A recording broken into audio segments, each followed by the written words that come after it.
What's up? What's up? What's up? What's Hi. up? What's up? Hi. Man. Hi. Hi.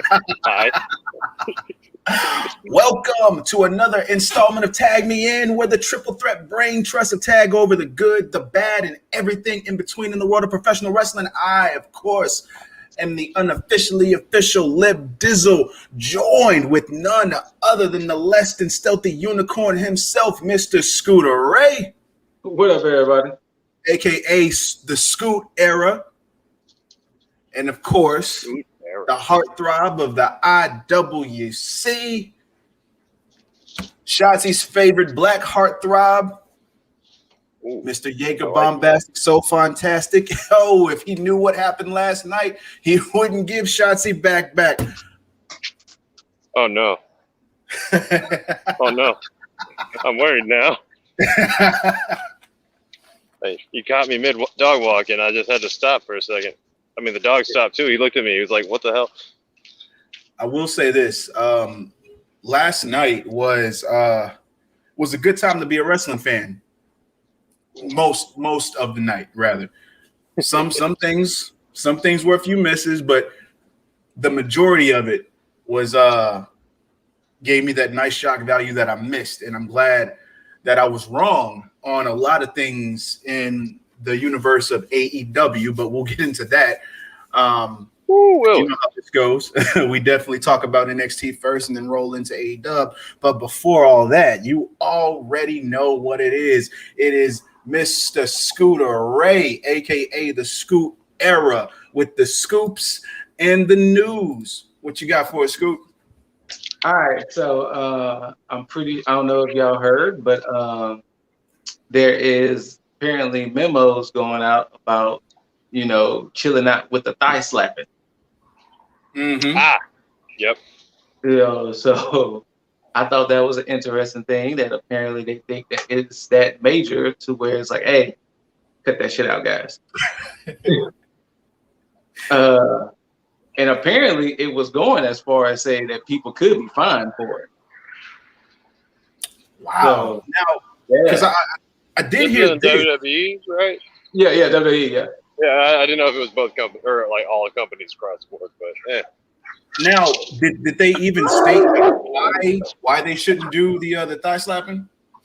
I guess, I don't know. Like, it didn't really give a specific of like, you shouldn't do it because of A. I guess it's just taken away from it. I guess, I don't know, but apparently thigh slapping is a no-no when you do your super kicks and your stuff like that. So, well, in the era where WWE can manually insert cheers and boos and whatnot, why not just manually insert your super kicks and whatever that requires a thigh slap? You know, I mean, at this point, why not? They're not quick enough with the draw, though. Yeah, seriously. Somebody will figure it out. They could never time Adam Cole's super kicks. Ooh, so yeah, that'd be a difficult thing. But I then don't again, know. all their shows are recorded right now, aren't they? I guess, but I think it's stupid. I think that's something very it's nonsensical to one, have a memo and try to eliminate that, and then to fine somebody for that. I mean, right? It's really stupid, and it's getting ridiculous at the point. I'm starting to look at this as the equivalence of the internet's cancel culture. Like this is WWE's version of cancel culture. They don't want anybody to Twitch. I'm glad you kind of said that, because that kind of rolls into the next story. But I'll let you finish. Yeah, man. That was not on purpose. I just think that it's yeah, man. It's they're throwing biases towards everything as far as on their end, and it's ridiculous, because I just think that it's just let the shows play how they are. Let the superstars do what they need to do to engage with the fans, and especially if it's not egregious. Like yeah. Like I cannot, like when it came to like the whole Twitch thing, I understood with AJ Styles, having like candid conversations with the fans when they would ask him certain things. And it's like, I don't know if you want to share so much of that, but how And, Go ahead. even recently, to kind of cross brand in a sense, I'm pretty sure you heard of what happened with the Heat star Myers Leonard when he was on his Twitch stream. What happened? He was playing Call of Duty, and he said a racial slur towards Jewish people, which I will not, of course, repeat here. But he called somebody that on his Twitch stream, and the team has indefinitely suspended him. But I think they recently came out and was like, hey, they fined him X amount of dollars, and I don't know how many games he was suspended. But of course, the racial term he used is not a term you normally hear, but it's very strong term towards Jewish people. Yeah. And I think I know where you're going with it, but we'll address it after the show. Yeah, we'll address it after. But for the people out there, you can look it up, and it's crazy. But the missus was saying that could possibly be a reason why too Vince didn't want them to have Twitch streams and things like that, because if they get heated playing games, they might say the N-word, like Randy Orton. They might say the N-word or stuff like that. Oh, you mean like Vince McMahon? Our Vince McMahon, who actually said it on the show. You're right. So, so I think that's another reason why too. But once again, I mean, it's getting to the point to where it almost sounds like you don't want nobody to have fun. Yeah, that's how I look at it. Because I mean, it's almost like they don't understand like how integral it is with the thigh slap, just the effect that exactly. it has. And granted, yeah, everybody knows the thigh slaps here and there, or the stomps for that matter, when people are throwing punches in the corner. But it's been a part of professional wrestling and the way that we view things. And I just think taking it away is just still stupid. Like, I don't think it'll have that same effect unless this is a precursor to them trying to get rid of everybody utilizing super kicks in their arsenal. Maybe. So maybe that's a weird way to go about doing that. I mean, that's a long way to take a horse just to drink. At least to make it not seem so obvious. But it is what it is. I mean, we can't stop WWE because. Yeah. What's up? I was gonna say, I mean, like, I remember going to All In, and we caught a couple of wrestlers after the fact, and my cousin was a fan. I mean, these are people that I won't name, but I mean, we're all fans of. And then he like, everybody's got a drink or two in them. Everybody's nice and nice and floaty, but he's like, yo, can I show you all my super kicks? Or like they gave a small eye roll, but they're like, yeah. But he shows it off, and he actually like does a very flush super kick, and he's like, oh man, that was perfect. You just forgot the thigh slap. So to hear the inverse is being requested or called out now is just a little, it's like a little Twilight Zone-y. Yeah, it is. But hey, shit. But now, what's up, Scoot? Speaking to what you said, Dizzle, about cancel culture, I'm pretty sure y'all heard what happened with Pepe Le Pew and them trying to cancel Pepe Le Pew. Yeah, I just did this morning. I kind of saw that one coming, though. And apparently he won't be in Space Jam 2 because of it. No, that's bullshit. Now, to kind of tie it to what we're talking about now, there is a possibility some things might not make it on Peacock. Uh-oh. Oh, man. Because, so when Peacock goes to, when WWE goes to Peacock, everything won't be there from the jump. It would be like, of course, the newer stuff and a lot of some of the older stuff, but apparently they're saying everything should be there by SummerSlam. Okay. And there were strong rumors that everything might not make it, so don't be surprised if maybe a couple of documentaries or a couple of Raws or other specials might not be on Peacock because they might deem it a little too controversial. So basically what they're going to do is they're going to take what we were already paying for anybody that was paying for the WWE Network. They're going to take that, basically eliminate the stuff that they deem unwatchable that you were paying for as a paying customer, to then go to their platform to pay them to show you their gimped version of the WWE Network. Like I said, it wasn't nothing they announced for sure, but there was a rumor. So, because there's a shit ton of stuff to go through on the WWE Network that they could deem as, you know, to be canceled. I mean, hell, what?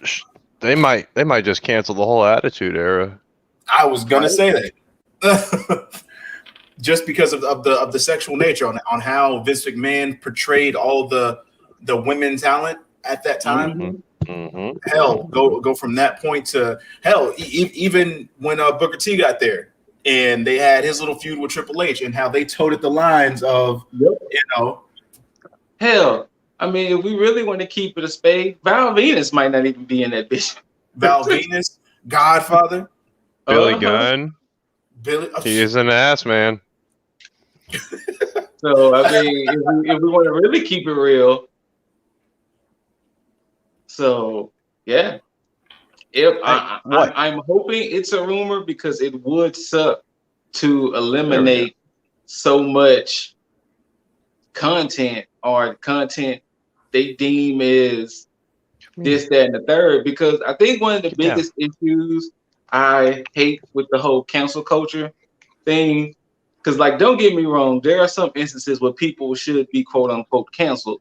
True. But half the time when these people complain, like let's take the Pepe Le Pew argument. One, Pepe Le Pew has been out forever. Yes, you can view his behavior as this, that, and the third, but it was directed towards one cat. And it was always that one cat. Pepe Le Pew been out forever. And these are probably people who probably just now saw it for the first time on HBO Max and was like, oh my God, Pepe. Because I mean, once again, to make it go further into the media of the world, there's people now trying to cancel Eminem. Yeah, for one verse. What verse was it? It was the "I'm a tire to the bed and set this fucking house on fire." Yeah, it was from the him and the Rihanna song. The one with Rihanna. Yeah. Oh, see, I thought they was trying to. Okay, so when I first heard the story, I thought it was some 20-year-old went back and heard old Eminem songs and was just like, oh my God.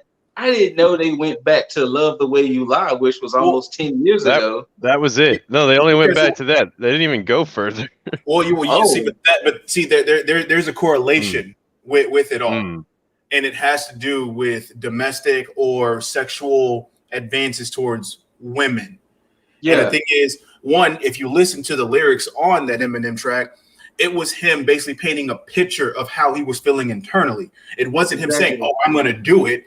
If you listen to the song, it's like it's all art. And at the end of the day, it is basically just going through and portraying how things are in the world, or how somebody could feel in such a way, or how somebody could drive somebody to feel in such a way.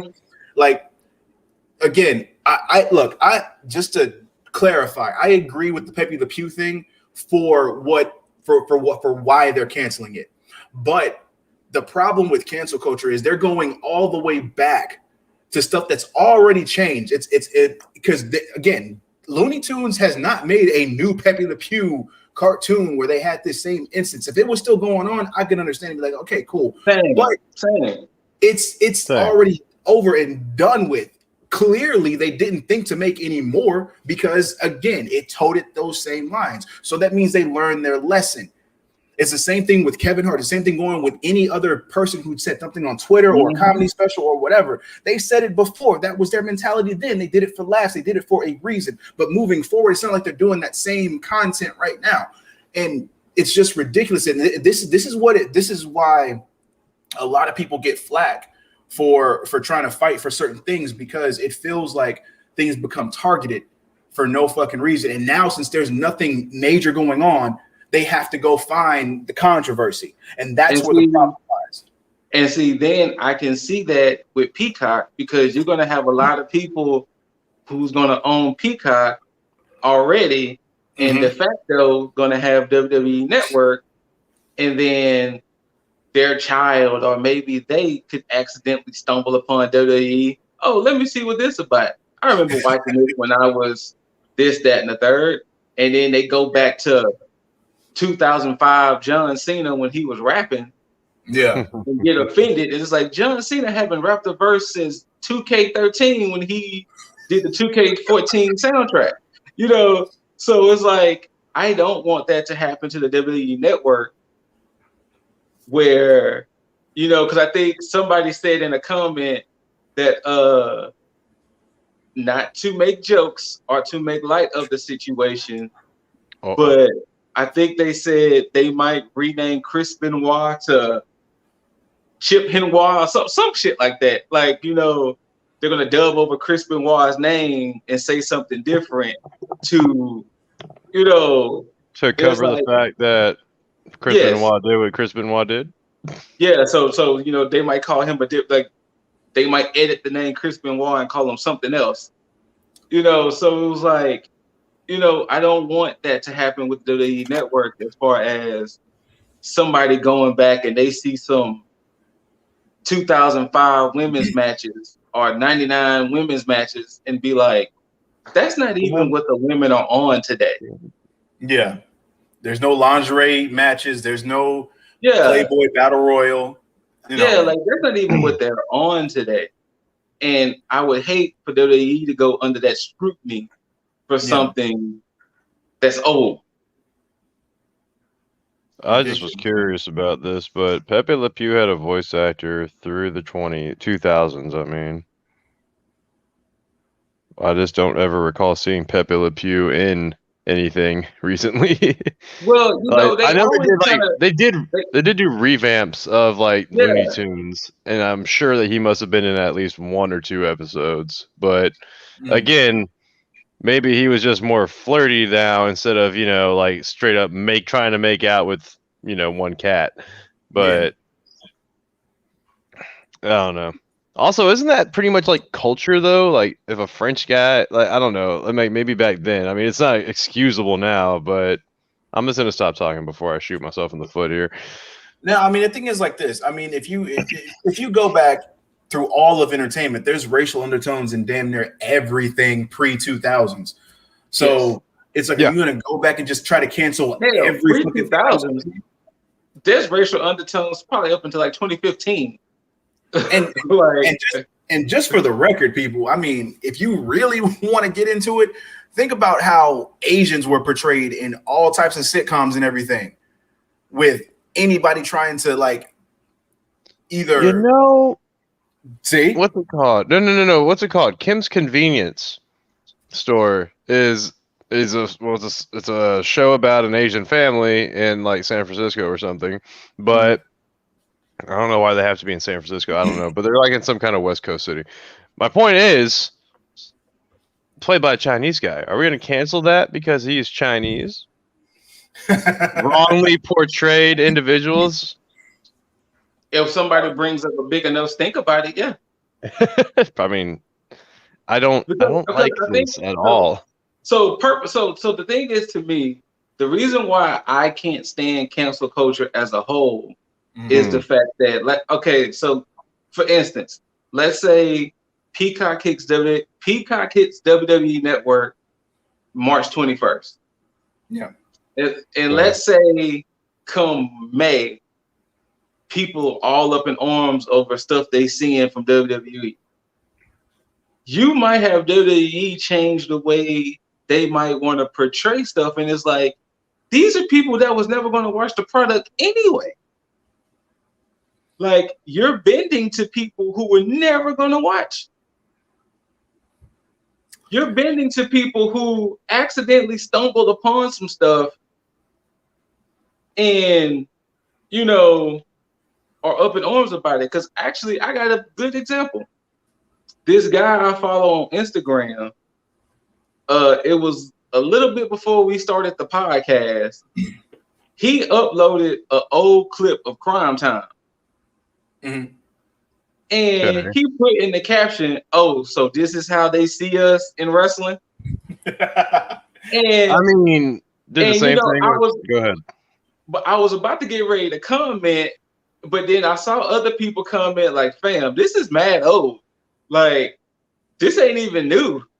Like, yeah, like they've gone beyond. Like, they're past this now. Like, they don't see us as." But then even Shad and JTG both had said, our gimmick was nothing racial. Yeah. And our gimmick was the Homeboy Shopping Network from In Living Color. It's just that Vince let us run with it a little more. But Vince never forced that gimmick upon us, nor if we were uncomfortable with it, Vince would have let us change said gimmick. But it's like little stuff like that. It's like, you could have, like, this guy could have potentially had people get up in arms thinking WWE is racist towards black people, that they see black people as thugs and this, that, and the third. And it was like, Crime Time was 15 some years ago, damn that. But even still, people that would be getting mad at that would still be in the wrong, because just for instance, African Americans were never really portrayed bad outside of Virgil and Ted DiBiase. Yes. But you think about Nation of Domination, cool, no problem with that. Crime Time, cool, no problem with that. Go even further now to Hurt Business. Okay, New Day, bam. Now let's talk about something even more controversial than that. The Mexicools. That was controversial. I forgot about that. Exactly. Them dudes was riding lawnmowers. Riding lawnmowers. Yeah. Oh, yeah. You had nothing but talent in that trio, and that's how they portrayed them. Mm-hmm. You couldn't look past the gimmick to see their talent. Mm-hmm. So, like, come on. If you look, because it was what, Super Crazy, Juventud Guerrera, and Psychosis. Psychosis, yeah. So you look, picking and choosing what you want to deem as controversial. Do your research first. Simple as that. I agree. You know, because especially if you're gonna get the Crime Time thing, yeah, you could get mad at that. I could see that, but anybody who watched that, there was no controversy. Nobody thought about it then, because that was during the time where 50 Cent and G Unit was coming out, and they pretty much had looked the same as and that was another thing that I think Shad had said. Rest in peace, Shad. But that was another thing I think Shad had said. He was like, at that time, the reason why we was dressed like that because G Unit was a thing. So going with the times. Everything that's entertainment does that. It's like everything. Everything.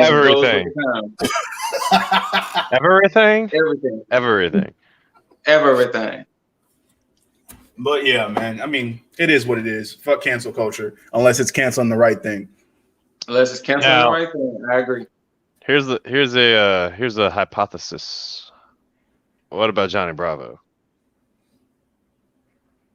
Because they're saying if Pepe Le Pew's gonna get canceled, then I mean Johnny Bravo's got to be next on the chopping block. This is the only reason why I think they won't cancel Johnny Bravo, because he always got his ass beat. Oh, yeah. Yeah. No, that did show the consequences of his actions. Yeah. Yes, he got his ass beat. So that might be the only thing that'll save Johnny Bravo, that he was getting his ass beat. It did too. It was funny because I did see somebody on Instagram with all of these cartoon characters talking about, well, since we canceled Pepe Le Pew, and like it was like a shitload of cartoon characters talking about we should be canceling this, we should be canceling him, we should be canceling her, we should be canceling all of these people since we want to be canceling Pepe Le Pew.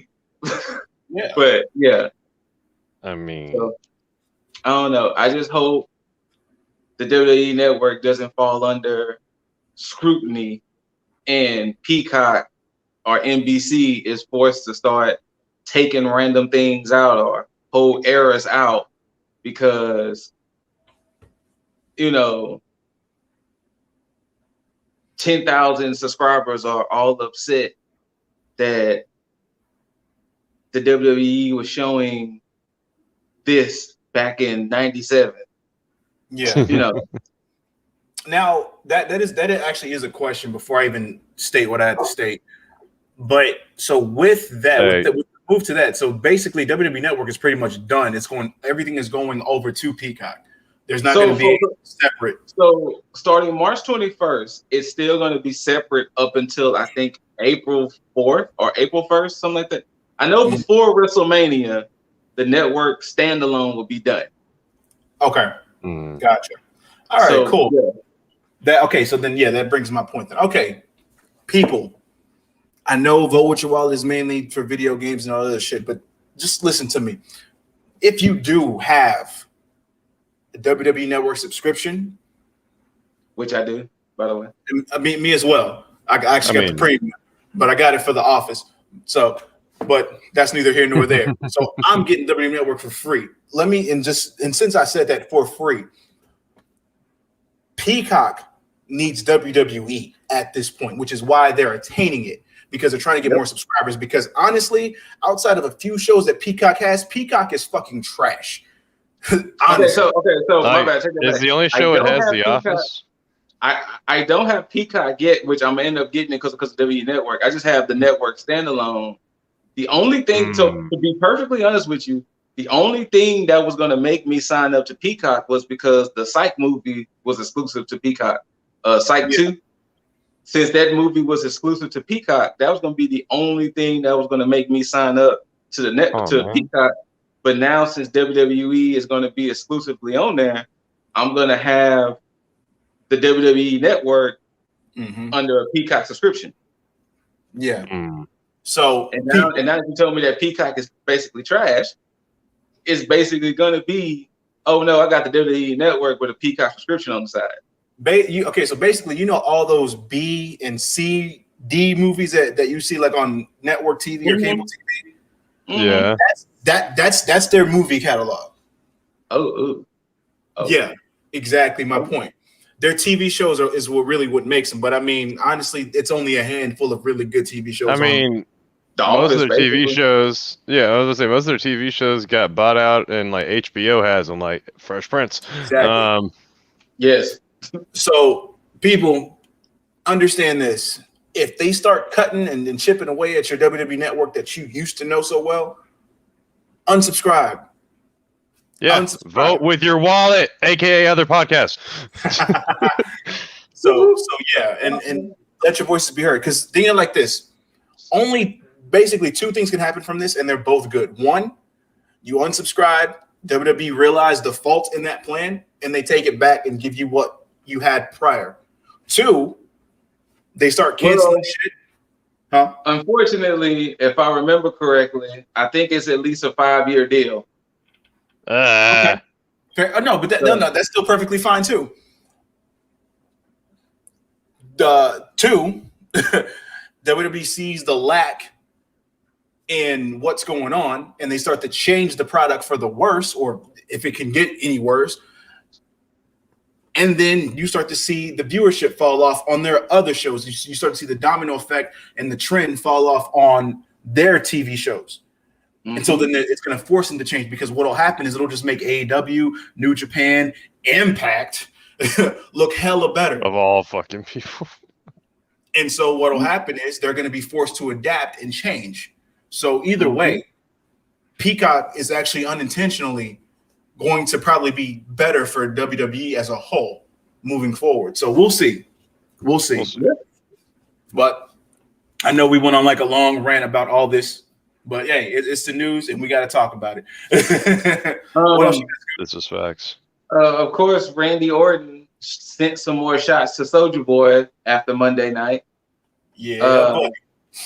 after the brutal match that Drew McIntyre and Sheamus had, he sent some more shots towards Soulja Boy's way. So, and it led to some more shit to where I think Randy Orton was like, basically, I made you relevant again. So which one of your baby mamas you need to pay off because you should be getting a check soon. He was like, I ain't got no baby mamas. What are you talking about? And I think he Googled the networks, and I think he was worth 31 million and Randy Orton was worth 11 million. And he was saying something about that. And then I do wrestlers like that, man. I know, right? But then Iron Sheik jumped in it. I did see that. Iron Sheik was like, he'll beat the shit out of Soulja Boy. Come on, no. That tweet is too funny to just not quote. Come on. Okay, Mr. Diesel, could you please find that Twitter tweet, and you could possibly pull it up on screen. But yeah, Iron Sheik jumped in it.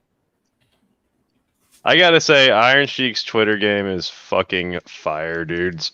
Is it? My guys. Oh, dude, he gets so mad, but like in the best of ways, like the best roasting ways possible. Sheik, Iron Sheik makes everybody humble. That's like his number one threat to you. He's like, I'll fuck you up and make you humble. Nice. Apparently not too nice. Fucking hell, Loki, chill out.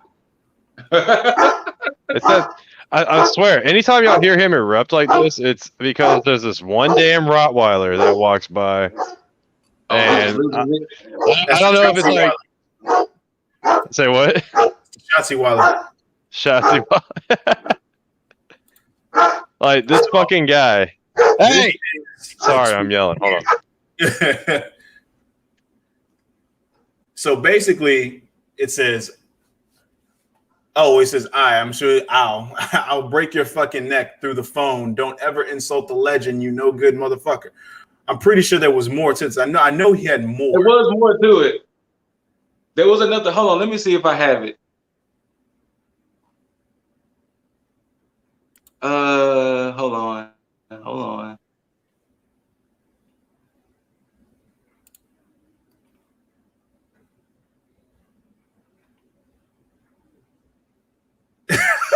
What the hell, man?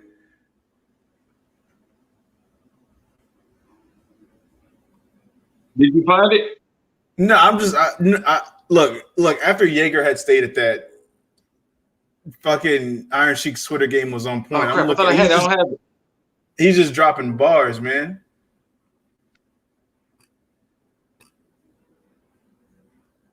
Oh wait, hold on. I think I do have it. Okay, here you go. Can y'all still hear me?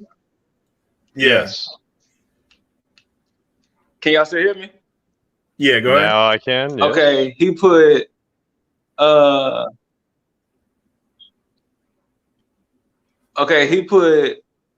Soldier bitch. Oh my god. You done. And now we lost you. Lost you. But I got it here though. He put Soldier bitch, you dumb fucking no good ringtone rap jabroni piece of shit. I crank your ass, put you in the camel clutch, make you humble. That. Yes. Look. Bars. Look.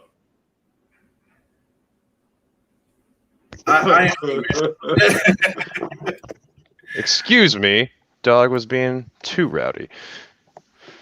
Being a little Roddy Piper. Anyways, yes, that shit was hilarious. Man. Yeah.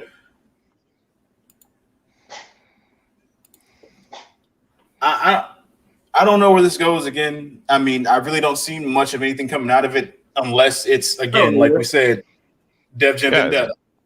Guys, it's clearly going to be Iron Sheik and Randy Orton versus Soulja Boy and Bow Wow. I mean, come on. Like, right? Look, I don't want to see that. I don't think anybody cares too. Let's kill us.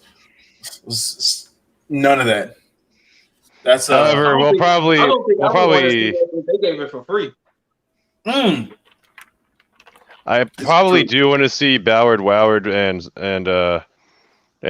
fucking there he is, Bad Bunny, that guy. Probably will see that at some point. Oh, please no. None of that. I mean, hey, if they do good. Yeah, right. What else you got, Scoot? As far as WWE wise, I want to say there was something else. I don't think there are no real plans for WrestleMania yet. Not surprised. Wait, So there's no WrestleMania plans? What does that even mean? Not as of now, because they're still trying to figure storylines out, apparently. Yeah. What? I believe I heard Vince was like trying to keep some of the plans away from everybody because he didn't want them to get leaked or something like that. Too. Yeah. I mean, if you look at it, there's only 2 matches right now. That's Edge and Roman and Sasha and Bianca. So yeah, and that's sad because that's a disservice to your talent because they should be able to prepare for what's going to happen. Like you may look, this may be somebody's one and only WrestleMania or somebody's last or first WrestleMania, and they may want to make the best of it because they may not get that chance again. And you're going to have this shit last minute or have somebody think that, oh, I'm going to WrestleMania and then shut them up last minute because you didn't factor in other shit here and there. That's disrespectful to the people that you employ that look at this and have this as a passion and as a dream. But WWE is going to fucking WWE. the Hall of Fame ceremony, since it's going to be WrestleMania week, the Hall of Fame ceremony would be that Tuesday of WrestleMania. And it's going to feature the 2020 Hall of Famers and the 2021, which the first 2021 Hall of Famer was announced, and it was the one Molly Holly. Congrats to Molly Holly. So congrats to Molly Holly being the first inductee of 2021. Yeah. But so yeah, I'm a little surprised it took her this long, to be honest. Right. So now Bella's in before Molly Holly, which Jaeger, since you did not see NXT, the show opened. I just looked at, I may have happened to look at spoilers, and that's why you saw me do this, because the show opened with Mr. Regal. Yes, it did. And the first announcement was NXT TakeOver Stand and Deliver. Okay, so that's their WrestleMania weekend one. But it's a 2-night event. It's going to be Wednesday on USA. And I think the Thursday show is going to be on Peacock. Just crazy, but I'm not mad at it being a 2-night event because I can allow NXT because NXT always brings that shit, so I'm cool with that. But wait, since I just made that announcement, Raw on Monday, Hall of Fame Tuesday, NXT Takeover, SmackDown, WrestleMania. Which is just entirely too much wrestling for me. It's okay. WWE. I'm only watching 2 of those shows out of that anyway, so it don't really matter. No. And then there's going to be, SmackDown that I may watch, of course, going into WrestleMania, and then the actual WrestleMania. So yeah, I'm fine with that. So, and then the second announcement, he invited Dakota and Raquel in the ring, and he crowned them the new tag team champions of NXT. There we go. The new NXT women's tag team belts, which look like he had all the women on stage, and he announced and he gave the inaugural titles to Raquel and Dakota because they did win the Dusty, and they did get screwed over by WWE. And Regal's announcement was he's not going to wait any longer. He's not going to deal now. This has been a very divisive thing on the internet since we're now talking about NXT. I don't mind NXT having women tag titles. Same. Only because the women tag titles have only been defended on NXT 3 times. Yes. Exactly. So to say they're supposed to go between all 3 shows, they've only been defended 3 times. So that's why I don't mind NXT having their own women's tag champions, especially since they said the new class of NXT recruits, a lot of women was in that class. So yeah, we might see a lot of makeshift tag teams, but at this point, I don't care. As long as they make the matches exciting and good. I mean, at this point, they can just get rid of the WWE Women's Tag Team Championships. That could, I honestly think that might be a plan, to be perfectly honest with you. They And need to. I think the problem is they haven't figured out a good way of getting rid of them yet. But why get rid of them? Because they're not necessary. They haven't. Okay, so again, they had stated that this was supposed to be defended throughout all 3 brands, and they failed to deliver on that promise. And that was one of the main problems right there, because the talent that NXT has, there is no reason why you should not have them thrown into that picture where you can actually have them showcased on a Raw or a SmackDown while they're still handling shit at NXT. The women on NXT deserve even more exposure now than they are getting. And that's not to say that NXT is bad. That's just to say that they have so much talent on that show that they should be showcased more often, so that way people can see the talent that they have on NXT. Because the way that the main roster treats the women's division makes me want to say I don't want them to have tag belts, because there's no point. Because they do such a horrible job with their overall roster, outside of a few outliers: Sasha, Bayley, Bianca, Shayna to an extent. The people you expect, like your Charlottes and shit like that, like you expect those people to be quote unquote on top, or to never not be featured. Like you can't imagine Charlotte Flair being in a situation like Bo Dallas. Yeah, Bo Dallas is still with the company and hasn't wrestled in almost a year and a half, I think. Yeah, fucking crazy. Yeah, like you can't imagine them doing that to Charlotte. Yeah, for me, it's just that's one of the reasons why. Because it's like, if you think about how the NXT, the women, the WWE Women's Tag Team Championships have been utilized and portrayed. Kabuki Warriors, which I was okay with because I love the overall presentation. I love that gimmick. Yeah. I love that they actually went to NXT to defend the titles, Sasha and Bayley, because it made fucking sense for them to have the 2-woman power trip, which I loved. The only reason that Shayna and Nyla and Nia, well, I was about to say Nyla Rose, Nia Jax had went to NXT was because of the Women's Dusty Classic, which only made sense. Had they, were they going to go there prior to that?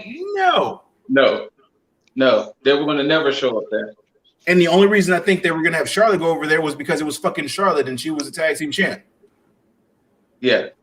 So again, it's almost like the WWE Women's Tag Team titles are used as props for whatever they feel like they need to use them for at that given point in time.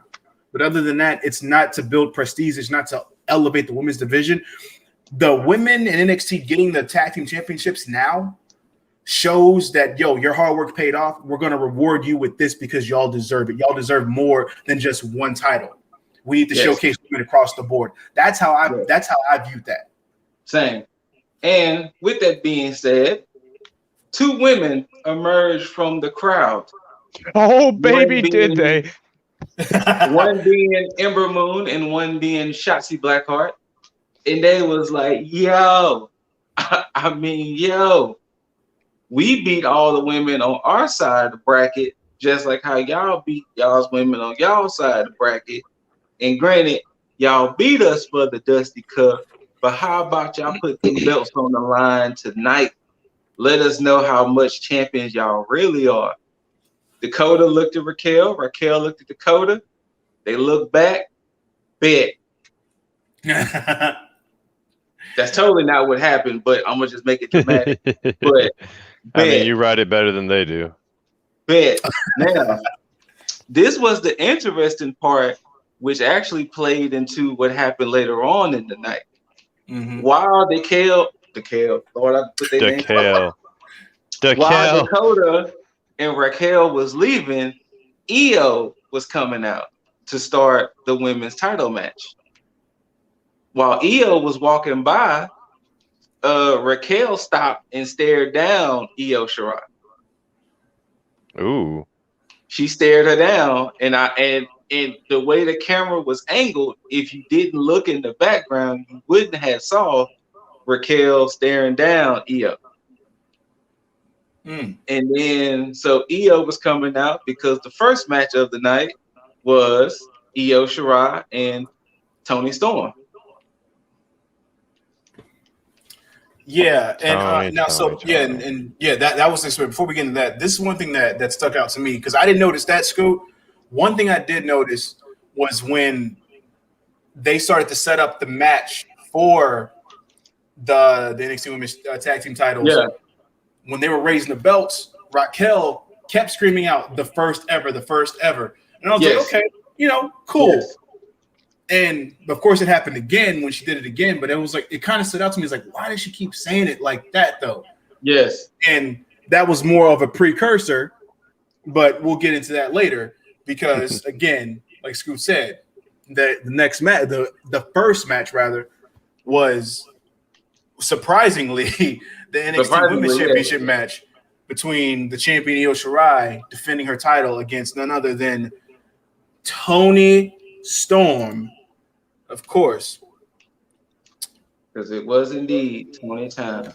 And, we kept coming on here and we kept talking about how we all kind of believed that Toni was going to be the one to take the title off of Io. Mm-hmm. And it never once occurred to me until last night that this was Io's booking.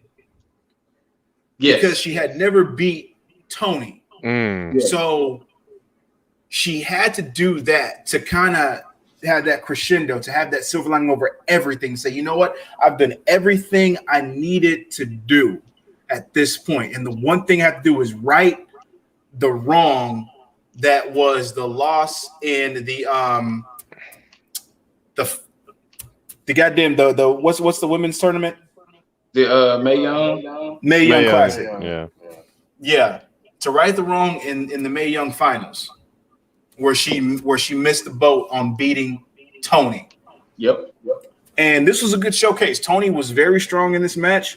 I went into this match thinking Toni was going to win. So when she hit that Storm Zero, I was boy, that was like here it is. And that was a very close 3. I mean 2 count. I mean she kicked out, and I was like, what?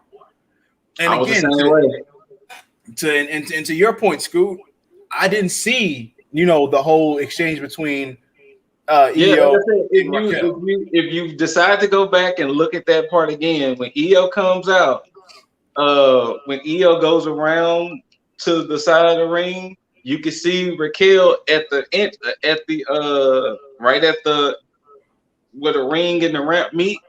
You can see her stop, and she just stares down Io. And because I made that comment like,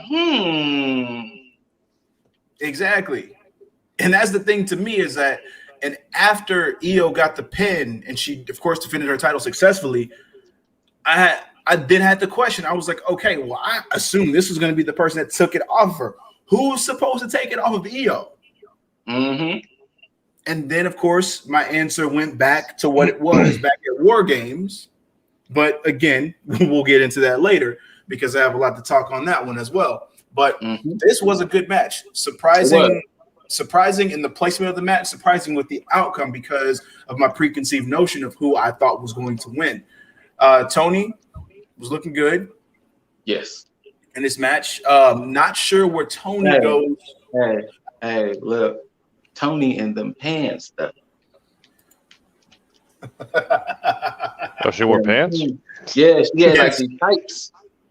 These Oof. tights though. Like Um, Tony though. Like Tony though. But yes, both ladies, yeah. beautiful. Both ladies killed it.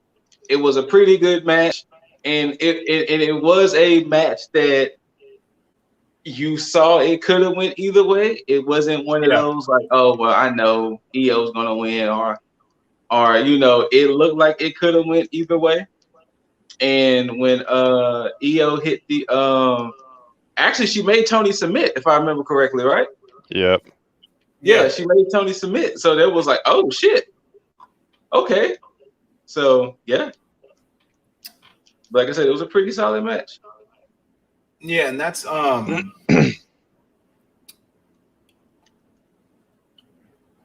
yeah, now I'm trying to figure out, because I mean, of course, you have Ember and Shotzi as a tag team at this point. Yes. And Tony, because in the beginning, Tony came in as a face, and then of course went heel before War Games. But clearly they got plans for Tony.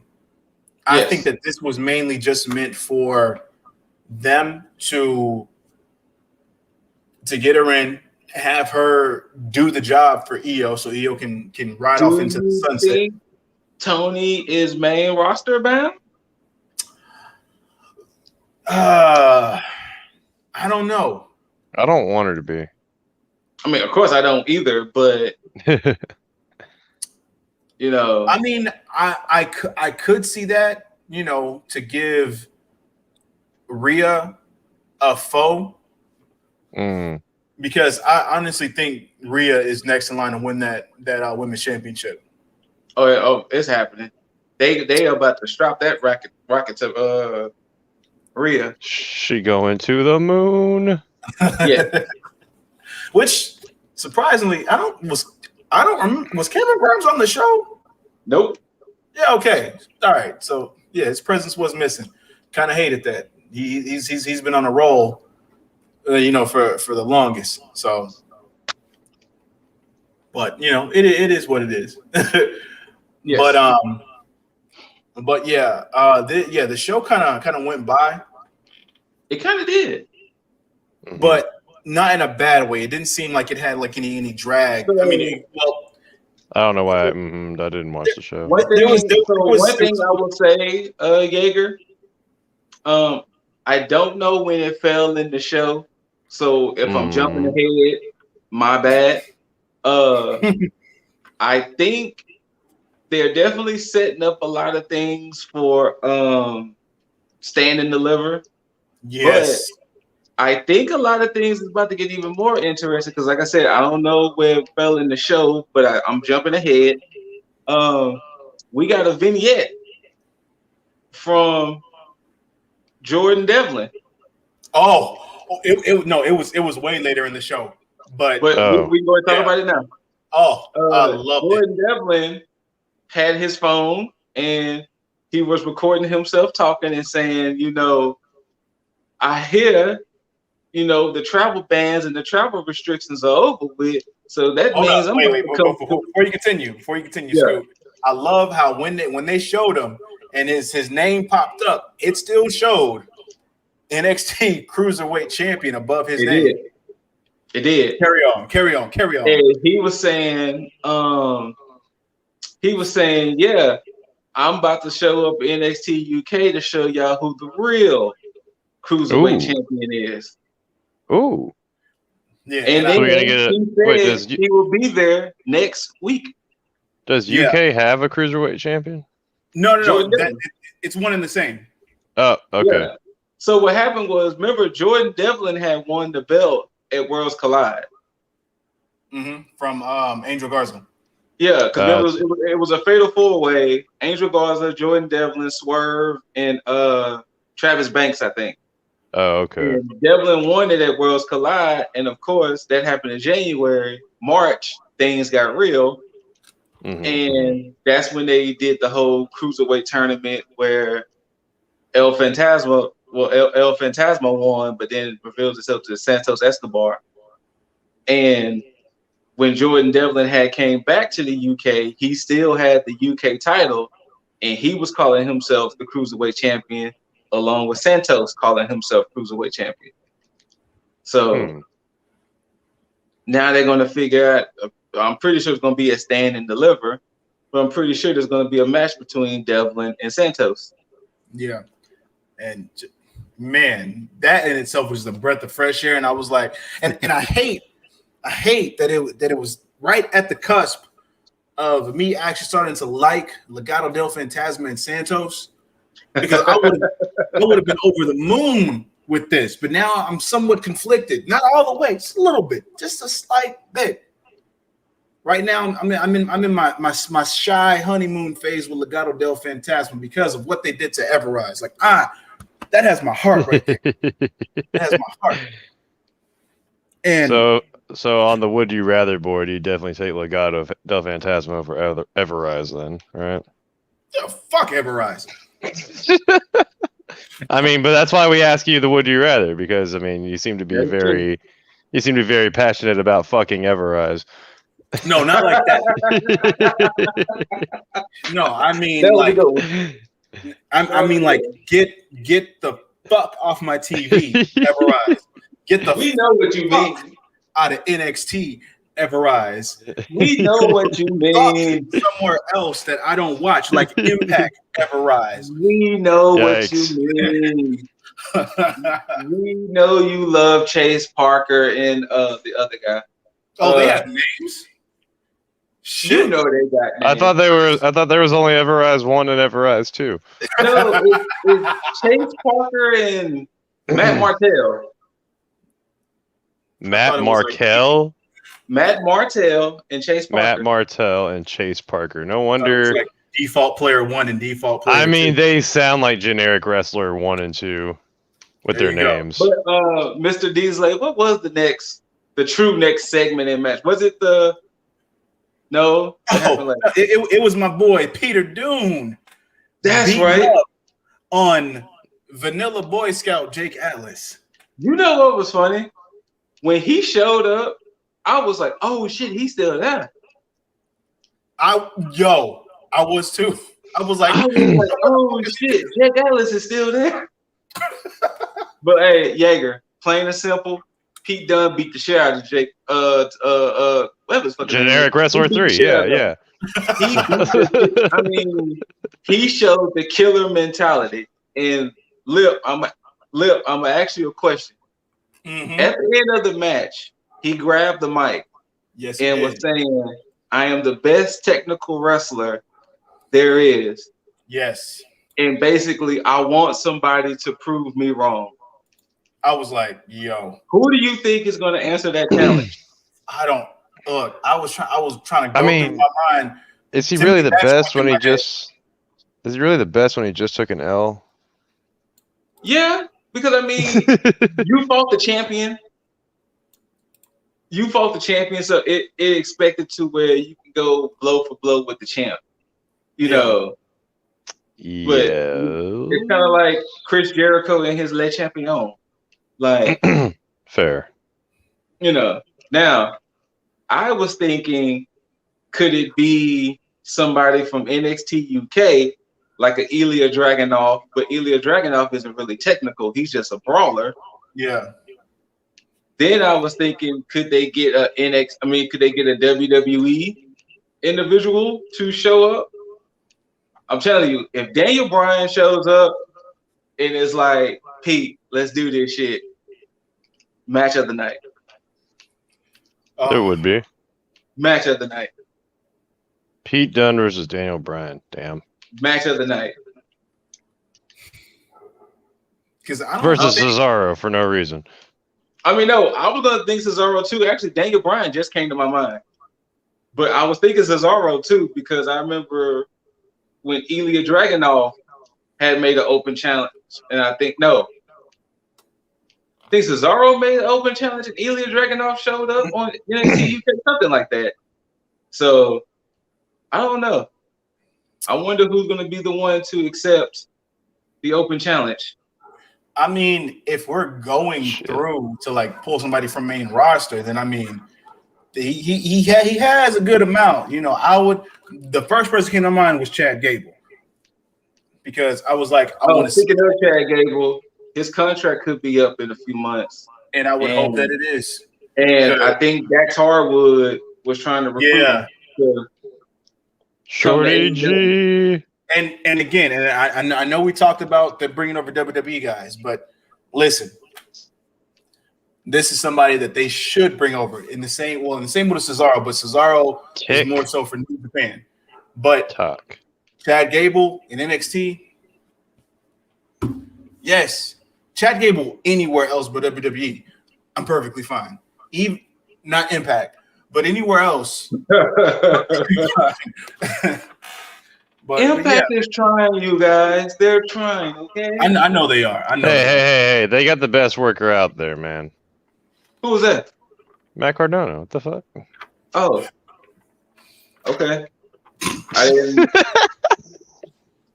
I'm sorry. The innovator of the internet generation. I mean, Impact is too busy fitting the bills for explosions, but I mean that's a topic for another moment. Anyway, not important. Spoiler alert. But but yeah, of course, yeah. Peter Dunne took out Jake Atlas for all of us. He did it for us. Yeah. Don't get it twisted. Don't get it confused. Danny Burch and Oney Lorcan are losing those titles for sure because they are just holding them. It's happening. The tag team division is moving forward, and we'll get to that part too, without the tag team champions, which is fucking ridiculous. But again, yeah, to be determined, whoever that mystery person is, whoever answers the call, which I'll think about who my predictions could possibly be if I take the time to think about it. But we have to get into something that actually was another surprise, and that was the NXT Women's Tag Team Championships being introduced and then defended all in the same night. Dakota Kai, Raquel Gonzalez, the newly crowned NXT Women's Tag Team Champions, defending their titles. Just in case I didn't pay attention. Defending their championships against none other than Ember Moon and Bay. Jaeger. And Bay. Jaeger. How what? Yeah. Don't be mad at me. But Shotzi though. It's all right as long as you don't ever get mad at me for the Raquels, you know. I mean, because I'm just saying. I mean, because it's like, hey, Raquel. Anyway, you know, there you go, Cross Brandon, right there. There we go. Cross Brandon. But Shotzi though, I mean Raquel though. Raquel. But come on, man, Shotzi though. Like Shotzi though. I have my gripes. On this match. And that's the fact that I wish that it went a little bit longer. Yes. I mean, that's like what most women wish anyway. So, I mean, I wish. You know, honestly, I think the biggest, I wouldn't even say beef, really. I just hate that we had just seen this match at TakeOver, and it was basically a rematch. Yeah. For just this time for the titles. And, you know, it's funny because actually Shotzi and Ember were winning like the whole match. Yeah. That's what's surprising.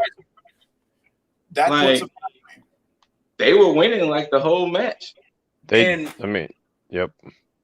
And I hate that because if you look back and you think about the not even the Dusty finals for the women, because the way they put that match together was way better than when they had the initial tag team title match when they went against Nia Jax and Shayna Baszler. It's almost like Shayna Baszler and Nia drew the blueprint on how to beat that tag team. Which I mean is in any case, you know, you take the smaller one down, keep them isolated from their corner and keep the big person out. This was basically the same thing for the most part. And the one thing I really did like, you didn't see the match, right, Jaeger? I did not, but I will tonight. The one thing I also didn't like, I didn't like the fact that they had Dakota and Raquel looking like they couldn't gel together or something. And that's another. Like that. Well, that might be, and this is to y'all's point that y'all just brought up. Raquel's mind is somewhere else now. Well, I didn't think about it like that. Well, so the thing was, actually, it was really more Dakota that was kind of was it? Like, it was more like Dakota seemed like she wasn't so much in sync with Raquel than the opposite way around, mainly because they kind of kept Raquel out. This is why I need to just actually watch the match. And that played into the finish, which is why I thought the post-match stuff was going to happen a bit differently. Yes. Because when Shotzi had pushed Dakota into Raquel when she had Ember up for the powerbomb and pushed them both she had Ember. So she had Ember for the powerbomb, and Ember wouldn't let her hit it, and Dakota pushed Ember, which of course pushed Raquel because she was entangled, and then I forgot what Shotzi just rolled her up, right? Yeah, Shotzi rolled her up into a bridge. Shotzi rolled her up into a bridge and got the 1, 2, 3, and I audibly screamed out, "What the fuck?" Yeah, I was like already really, but then immediately my mind went two places. What's that? Damn, y'all about to have Dakota and Raquel break up via and then you're about to have Raquel basically do what we were talking about after War Games, and that's challenge for the NXT Women's Championship. Yep. And my initial mind after that was no, don't break them up. I don't want them to split like this. And then of course that was, they ended that segment altogether, and I was like, all right, cool, perfect. Because then the interesting part was Shotzi and Ember goes backstage. They're celebrating. They're having, all the women embracing and guys embracing. And then it pans to the next two women, The Way. Oh. And then Candace was like, that should be us. That should totally be us. We should be the ones holding those titles. Ooh, I like it. And then, of course, that makes the most sense. And then Johnny shows up. And then Austin shows up, and Austin was like, "You paid off the therapist, dude?" And he was like, "Yes, I had to let you know that Dexter is this, that, and the third, and da da da da da da da." And then he was like, he said you was annoying and talk too much, and he was like, "Okay," and he also said you couldn't dress. Okay, and he also said your midsection, but he said your midsection was weak or something like that. And then Austin Theory rips off his shirt. Okay, that's the final straw. Nobody talked about it. So I guess talking about Austin Theory and his abs gets him pissed off. And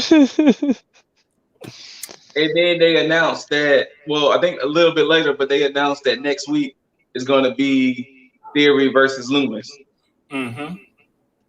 So that's keeping the way intact. Yeah. But it looks like Indy and Candace wants them belts.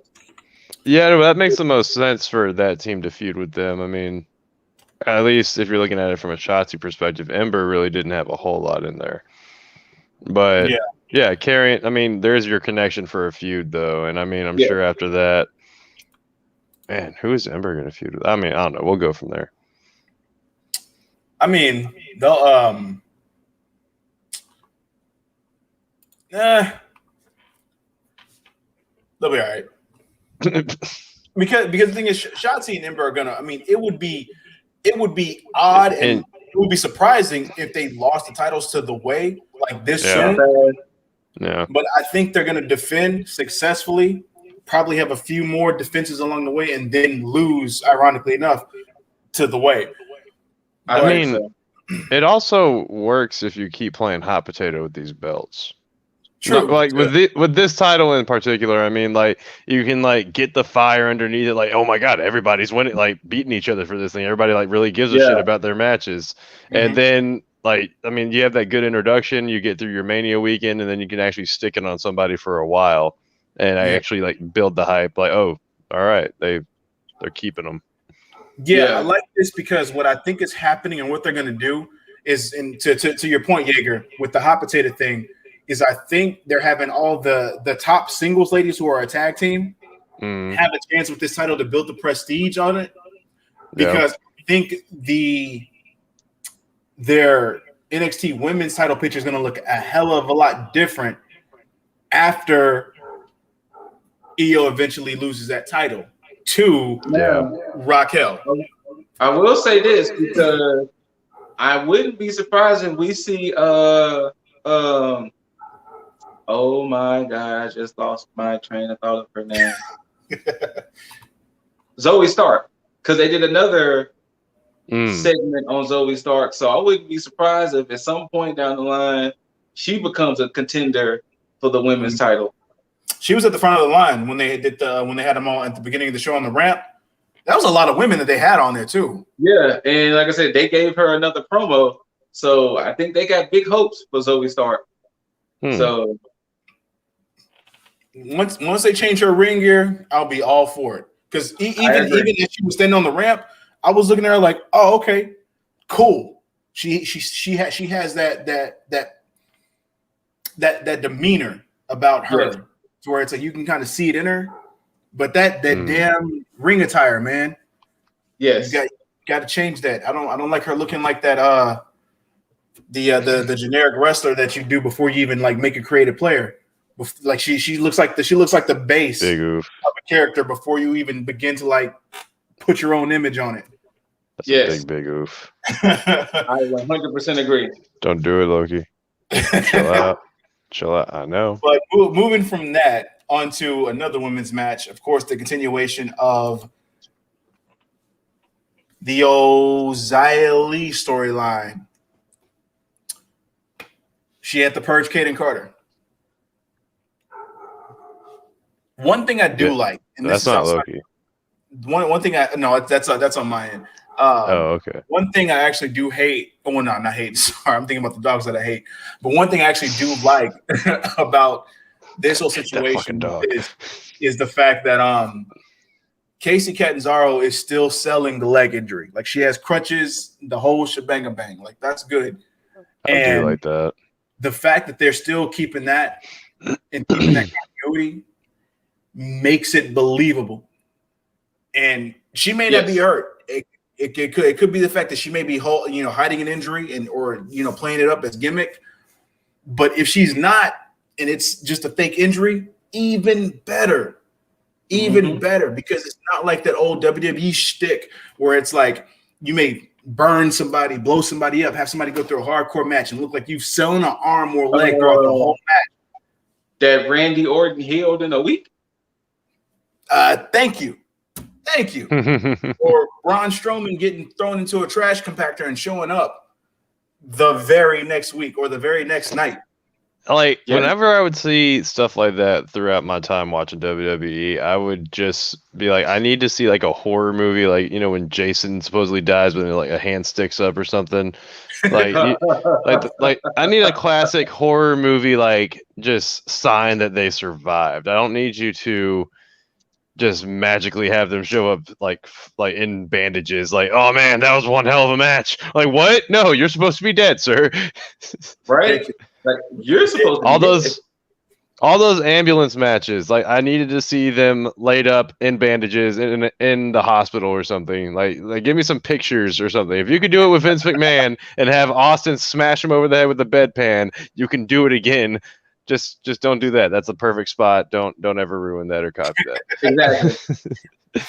Don't ever ruin that. To me, this was pretty throwaway. I wasn't really worried about this match. Yeah, I wasn't that intrigued with the match, but to give you the play-by-play, Mid-match, Casey hit Zaya with the crutch that caused a disqualification, and they was all trying to beat up. They was all trying to beat up on Zaya, and then Boa showed up, grabbed one of the crutches, broke one of the crutches, and then Katie, and he was and looked like he was about to re-injure Casey, and then Katie had another crutch and hit that over Boa's back and whatever, and then Casey and Caden escaped like the thieves in the night.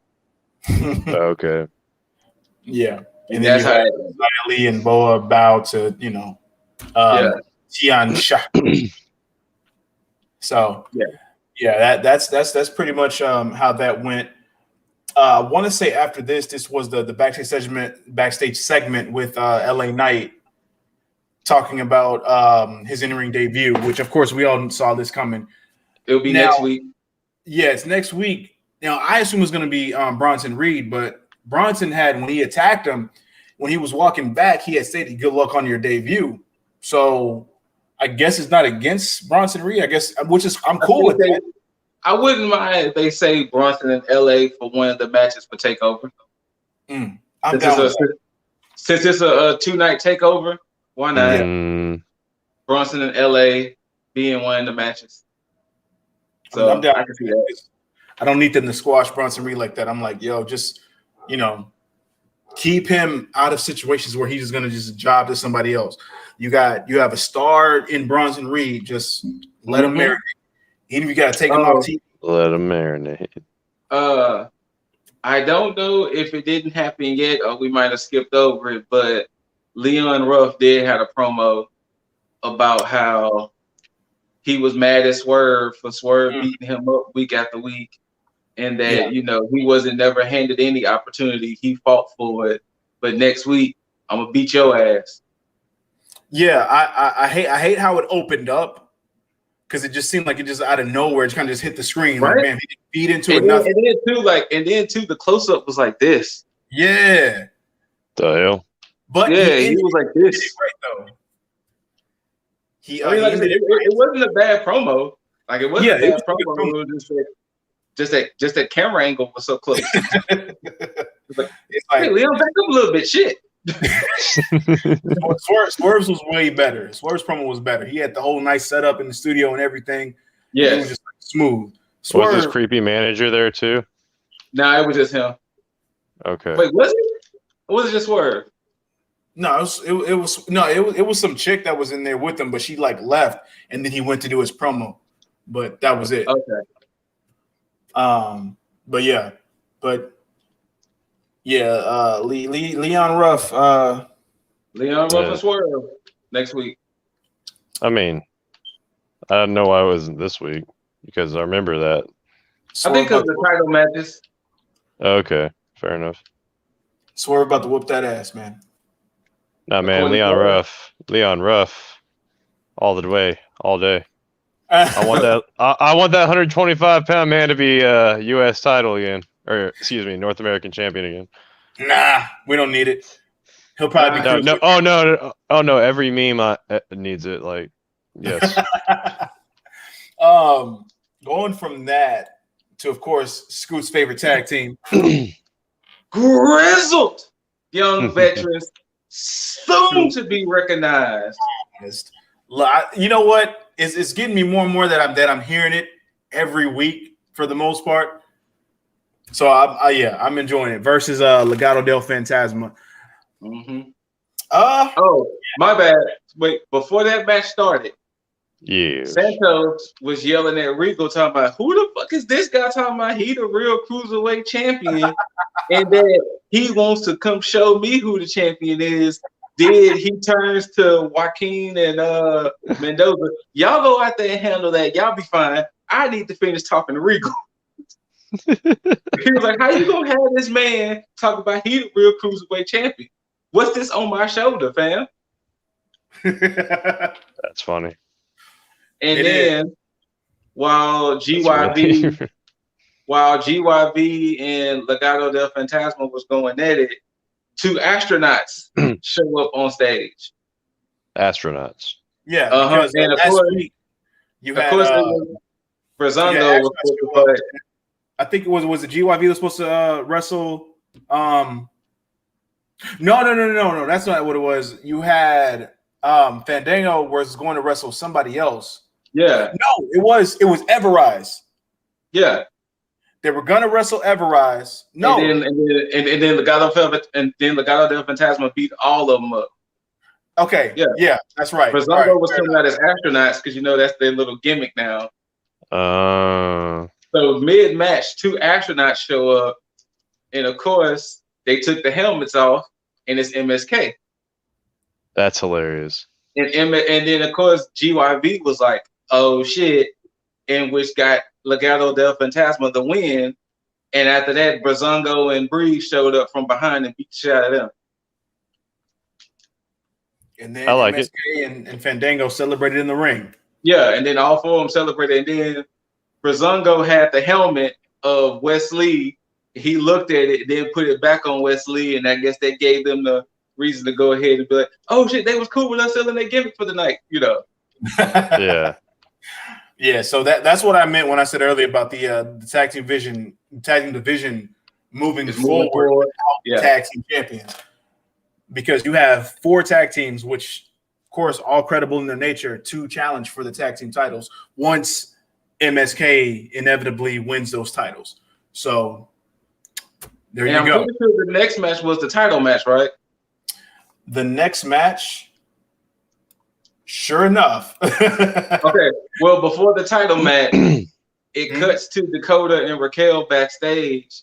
Yes. And Dakota was apologizing to Raquel, saying, "We lost the belts," and then that's what Lip was saying about Raquel saying, "No matter what, they can't take the fact that we were the first champs.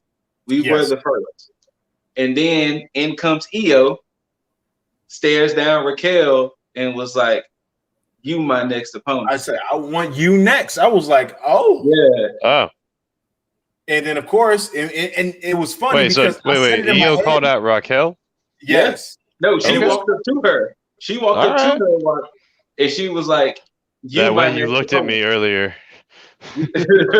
and Raquel said it verbally before I can even get out my head because I was thinking about it, and she was like, "I want you next," and I was like in my head, I was like, "Be careful what you wish for," and Raquel was like, "Be careful what you wish for."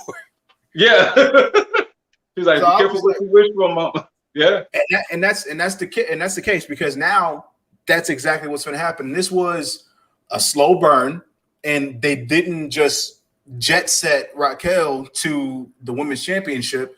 They let it marinate a bit. But I guess this was the perfect time. Of course, when that happened, I wasn't so upset that Raquel and Dakota lost the belt so fast. Yeah, true. Like that blanketed that fire real quick for me because I was like, why would you take it off of them? Like they need to have a longer reign. But then it started to make sense. I was like, well, if Tony's not going to be the one to take the title off of Io, the only person left is Raquel. So and that's what made me not so upset that they got the belts the first night and lost it the first night because I was like, oh, Big Mommy Cool is about to get the big belt. The only problem I have now, though, is what happens with Dakota. That's a good question.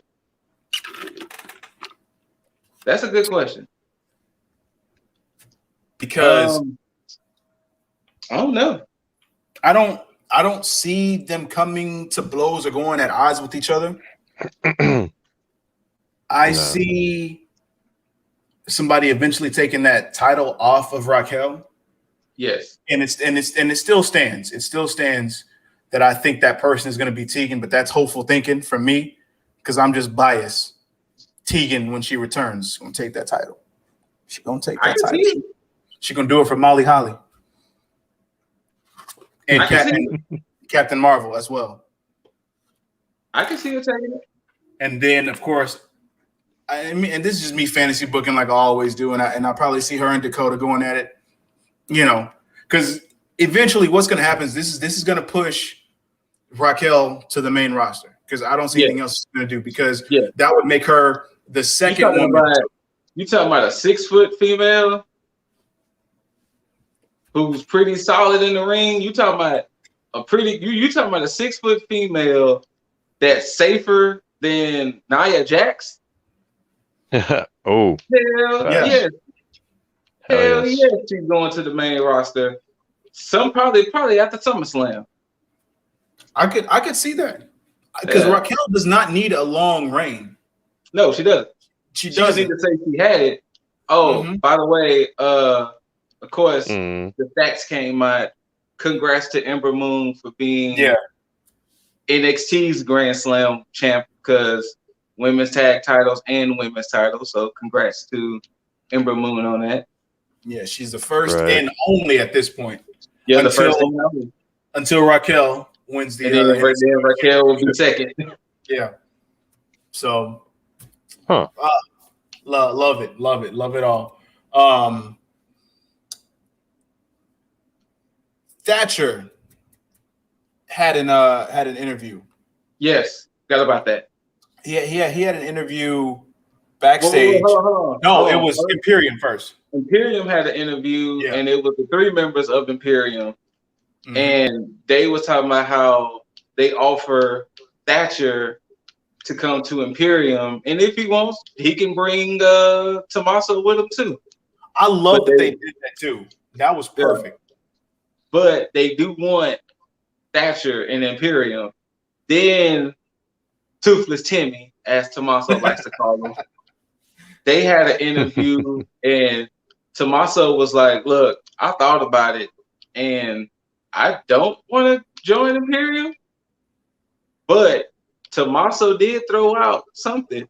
He said, but their boss man is over there in the UK, and he needs to come get these hands. So, I'm adding more to it, but yeah. So we could be getting a Tommaso and Walter match. Maybe at Stand and Deliver. I would mark. Now, this is the thing now. I don't know if you caught it, Lip.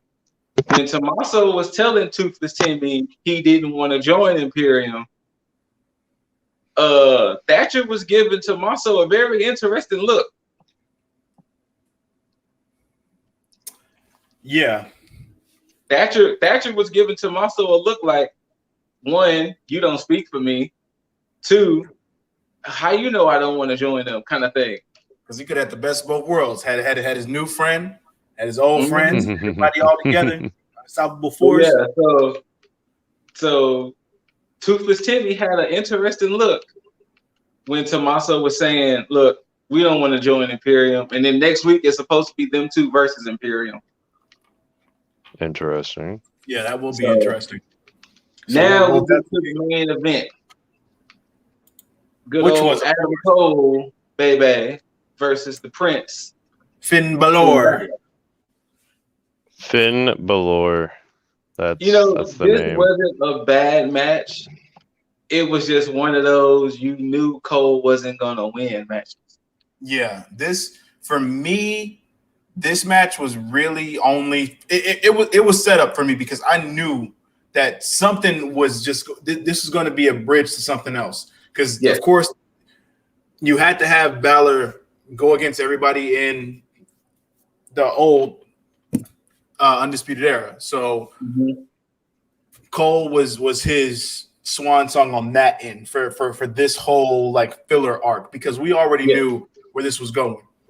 Once the match was finished, because Balor clearly won with the well, hold on. Before Cole was knocked out to the ramp, knocked out to the apron, and he looks up and Kyle O'Reilly was staring him down.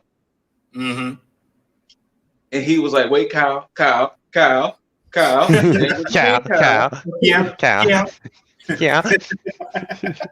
And then, of course, Balor hit Finn. Finn hit Cole with finishers, and boom, Cole wins. It did a great moment. Kyle was stalking the ring. Finn looks at him like, go get him. He's like, oh, there you go. Finn like, there you go. And then he starts going in and starts beating the shit out of Adam. This went on for a while. This is the part I didn't like. Kyle was beating up Adam, and the refs, well, the one ref kept trying to stop Kyle, and it was like, if you don't get your ass out the way, move. Right. Now, I can see them doing an angle where they're going to suspend Kyle O'Reilly because he did shove a couple of refs while trying to beat up Adam. So I can see that's the way to build the matchup to take over. Kyle might get suspended for a couple of weeks.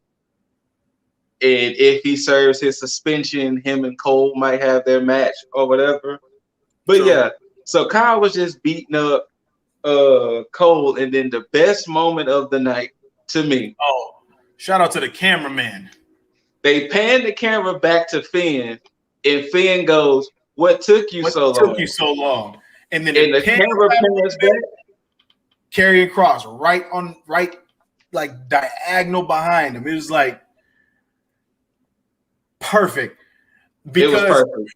Again, what do you mean diagonal behind him? Like he was behind him, but at an angle. Oh, I mean, yes, but I mean, like, was he menacing looking? But I mean, like what was the look? When is Kross never not menacing looking? I mean, this is fair. And then, of course, he says the infamous TikTok. What they didn't show on TV, Finn did this to Karrion's forehead. Like he put it right on his forehead. So, of course, stand and deliver. We're gonna finally get Kross and Balor. And Kross gets that belt. I don't know. That's the thing. Because I mean, there's no other person for Kross to beat than Finn, in my opinion. Well, see, this is the problem. I can see this playing out of one of two ways.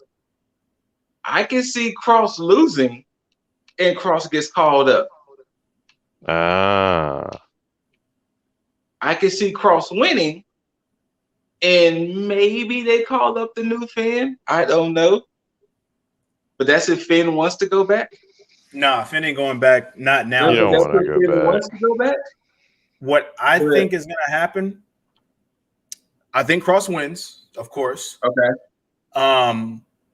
I still think Kross gets called up after a little while. I think he still goes through whatever challenges he has.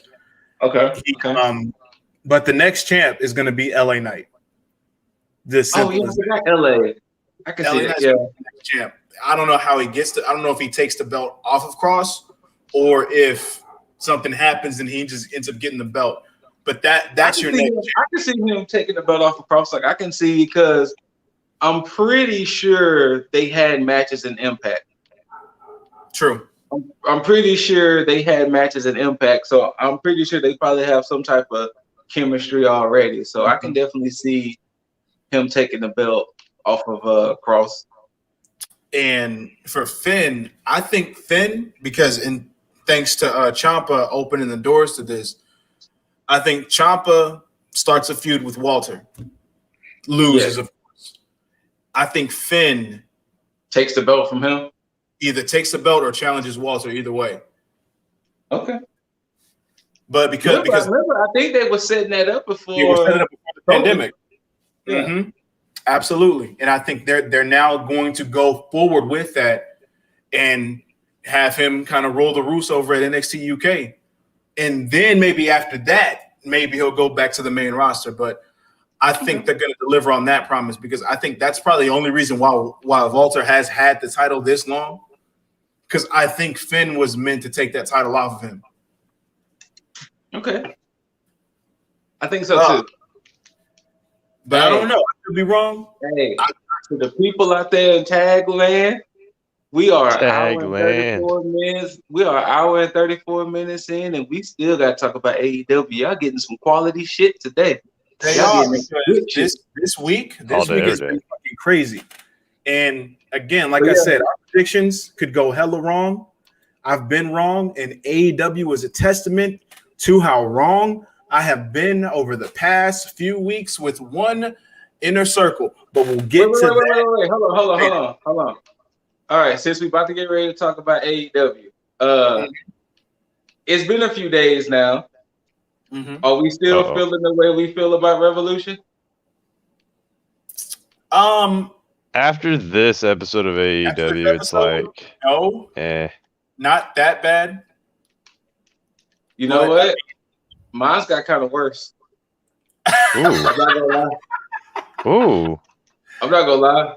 Like, and you know what? Ooh. I think because remember I told you I was gonna listen to our favorite wrestling manager, Jim Cornette.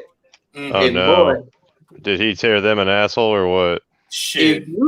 If you thought we was hard on Revolution, no, he was. He definitely. Oh, you was. heard it too? I heard some of it. I didn't hear all of it. It was Jesus. 2 hours. It was almost 2 hours of him going in. He did not Like give on every match. He did not give one good compliment. Not even on the Sting match. Not one. Well, he don't like cinematic matches. Oh, that's right. He did not give one good thing about this show, other than the fact that he got to see Thunder Rosa and Britt Baker, if anything. But he did not say one good thing about this show. And listening to him, it did make me upset all over again. Oh no! But I will say, last night helped a smidge. It helped. It helped a little bit. But yeah, he chopped that show up. Shit. But he did I kind mean, of. He did kind of say the same things we were saying, especially with the Kenny and Moxley match. Like, they should have came out and been like, "Ha, it was a joke," or, "Well, we found out Kingston said his anxieties," but that's later in the show. But yeah, like I said, he was basically saying some of the same things, except that, like I said, he was definitely way more harsher than what we were. Sounds about right. I mean, it's Jim Cornette. Way more harsher.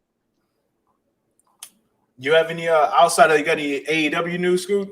I feel like I did, and I just forgot it. Just that fast. Hold on.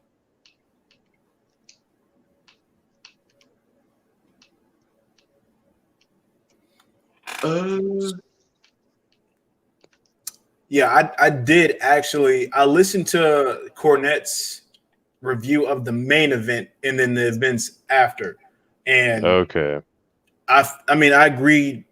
I think maybe like 80% I agree with him. The other like 20% I didn't.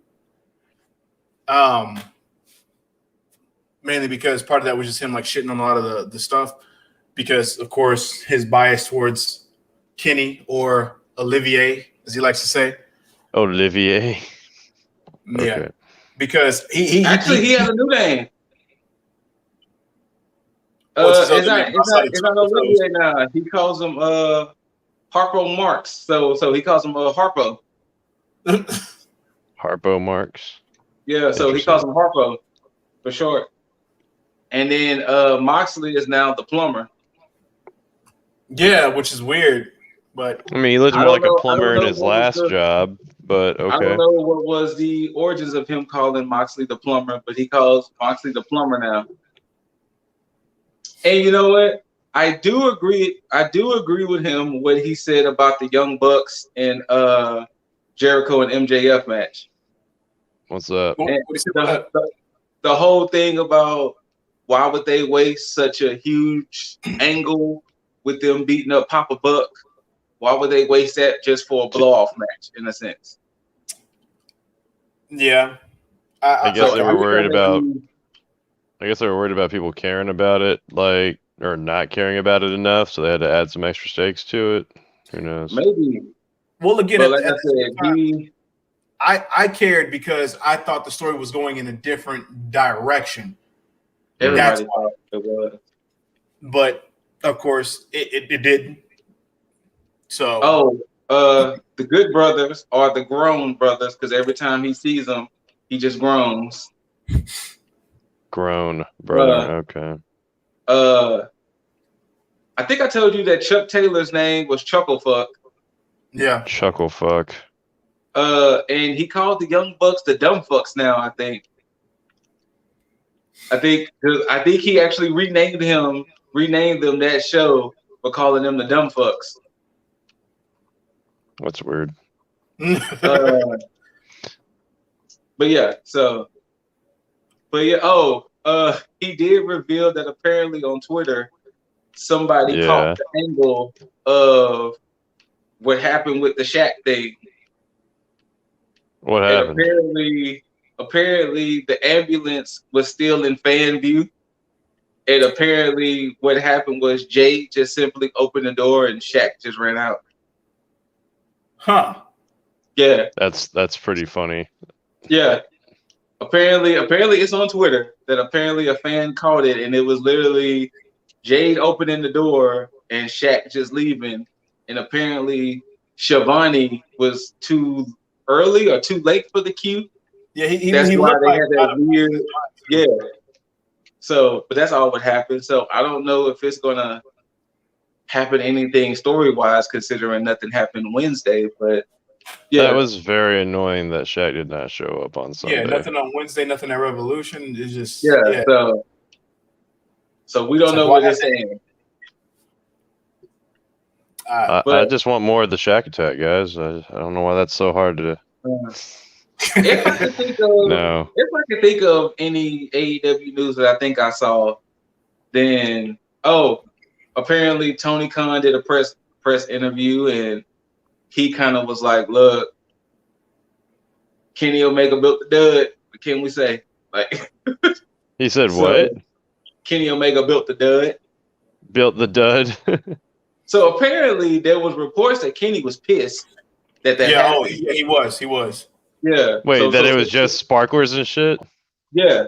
Apparently it was supposed to be something grand, I guess. But I guess something just didn't happen, right? But apparently Kenny is pissed that the shit didn't go the way it was supposed to. So it did dud, though. Yes. Apparently that happening was an accident. That wasn't supposed to happen. Okay.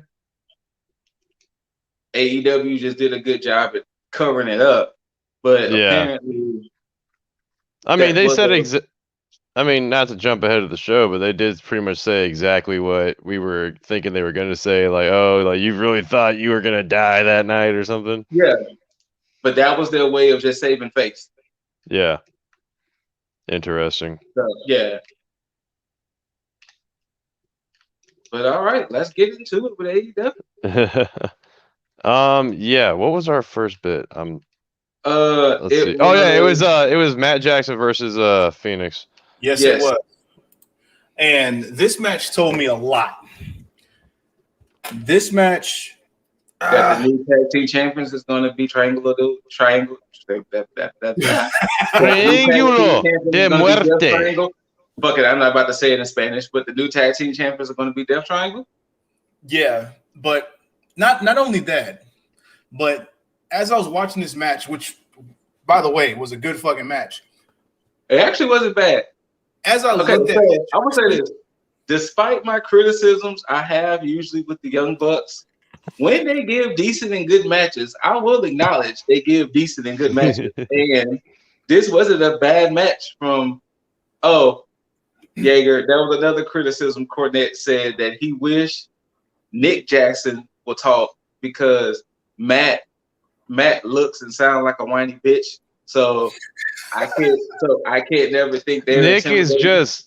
I'm sorry, man. Nick is a little awkward on the mic compared to Matt, or at least he sounds more awkward on the mic. Like Matt sounds more. Nick talks so much, but yeah, he said that Matt just comes off as like a whiny bitch.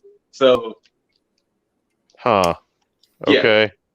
I mean, Matt just sounds more natural on the mic, in my opinion, but whatever. I mean, I agree. He does sound better. Right. I mean, he puts the emotion in there. I mean, that's how I always felt with the Hardy Boys. I always felt Matt was the better talker than Jeff. Oh, yeah. Yeah. So. Yeah. But, I mean, it comes to the territory. You have Matt being able to talk, and then Jeff being able to be like the charismatic one. Yeah.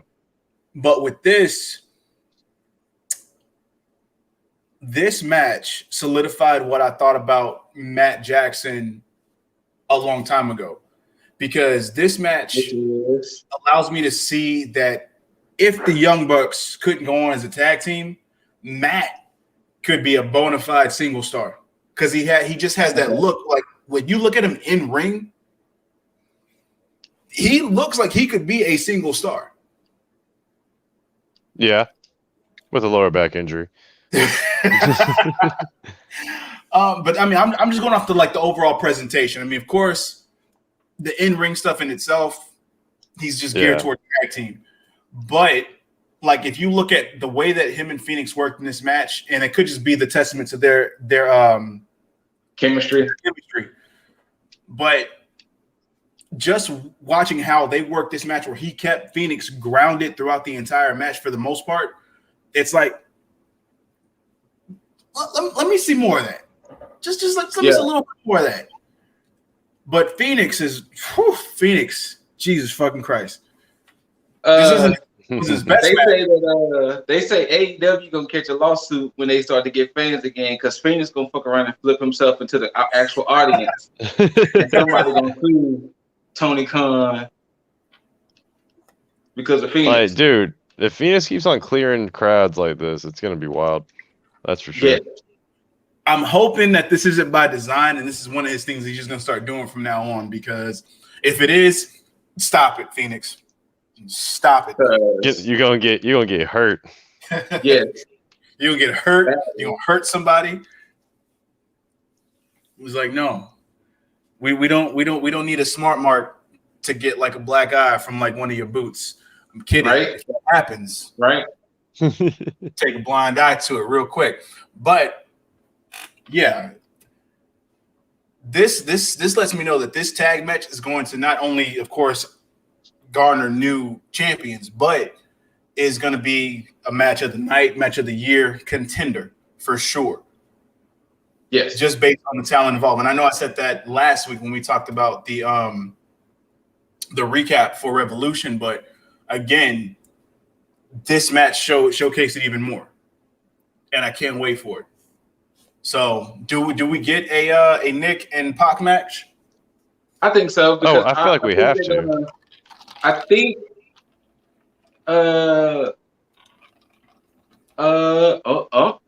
Yeah, because I know their next show is supposed to be the St. Patrick's Day show, so I would think we'll probably get Nick and Pac. Which, for AEW, I'm glad that they do things like this, to where they only have 4 pay-per-views throughout the year, but they have like special like gimmick or theme shows throughout the year to make the Dynamite feel special. And I like that, because it's almost WCW-esque, like because Clash of the Champions, for everybody who doesn't know, used to be just like a TV special. It wasn't a pay-per-view.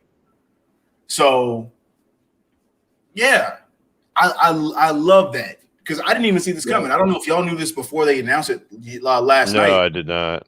That was the first time that I heard it, and so I feel like they always like to try and drop specials like that, like in the middle of the show or something. So dope shit on that end, but yeah, all in all, good match. Can't fucking fight. And I'm ready for it. The next match, I could care less about.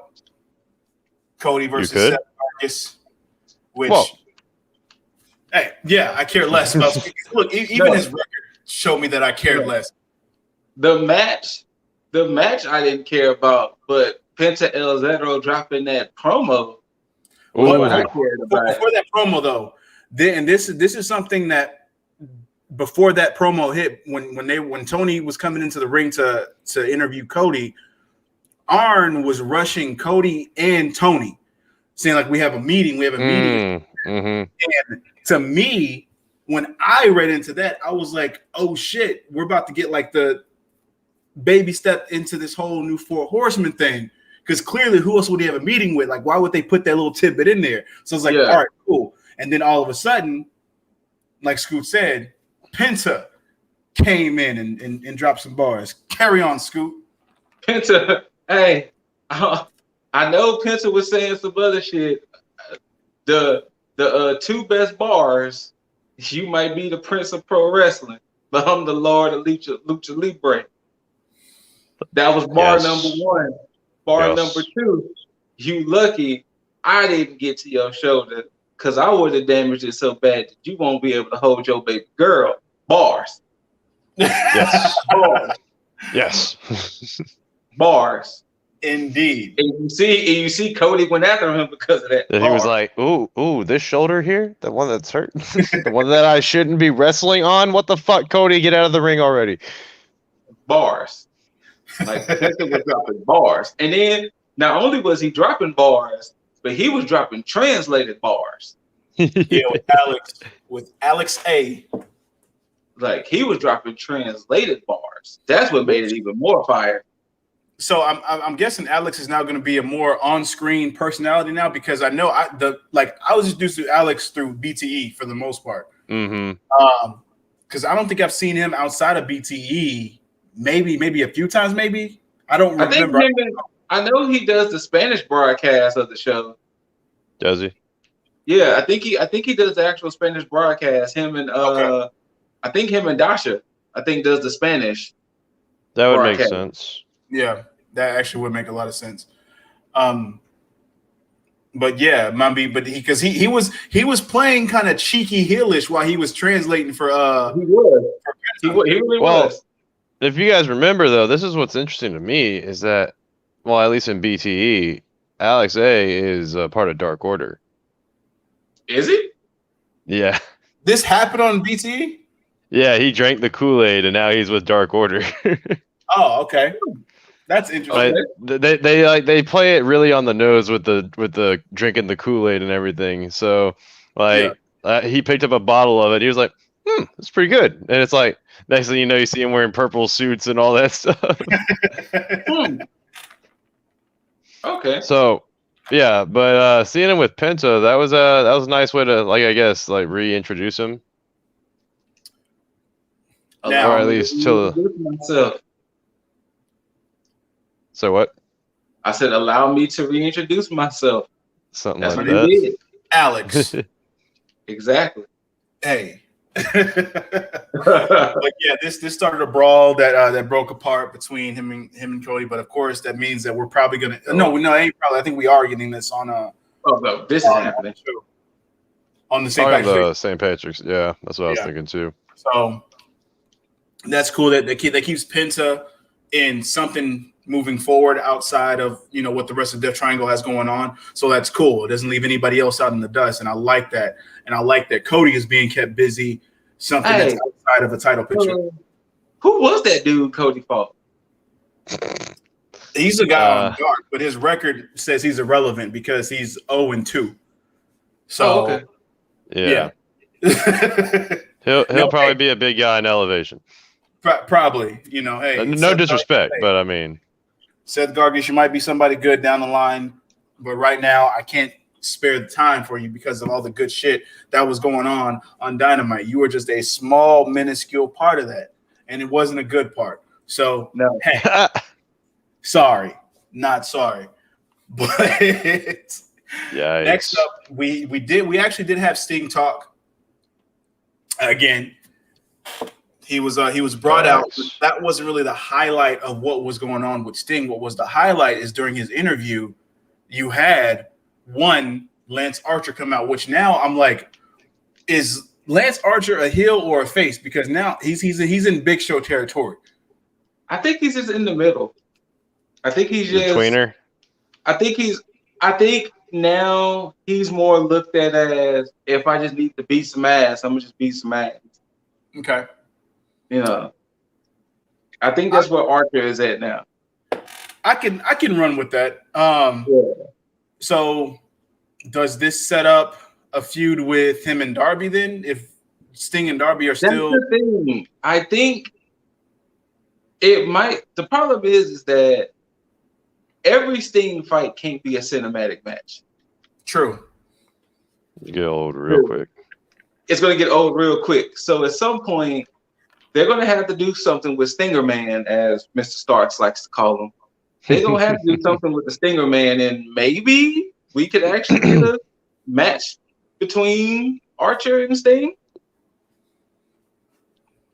I mean,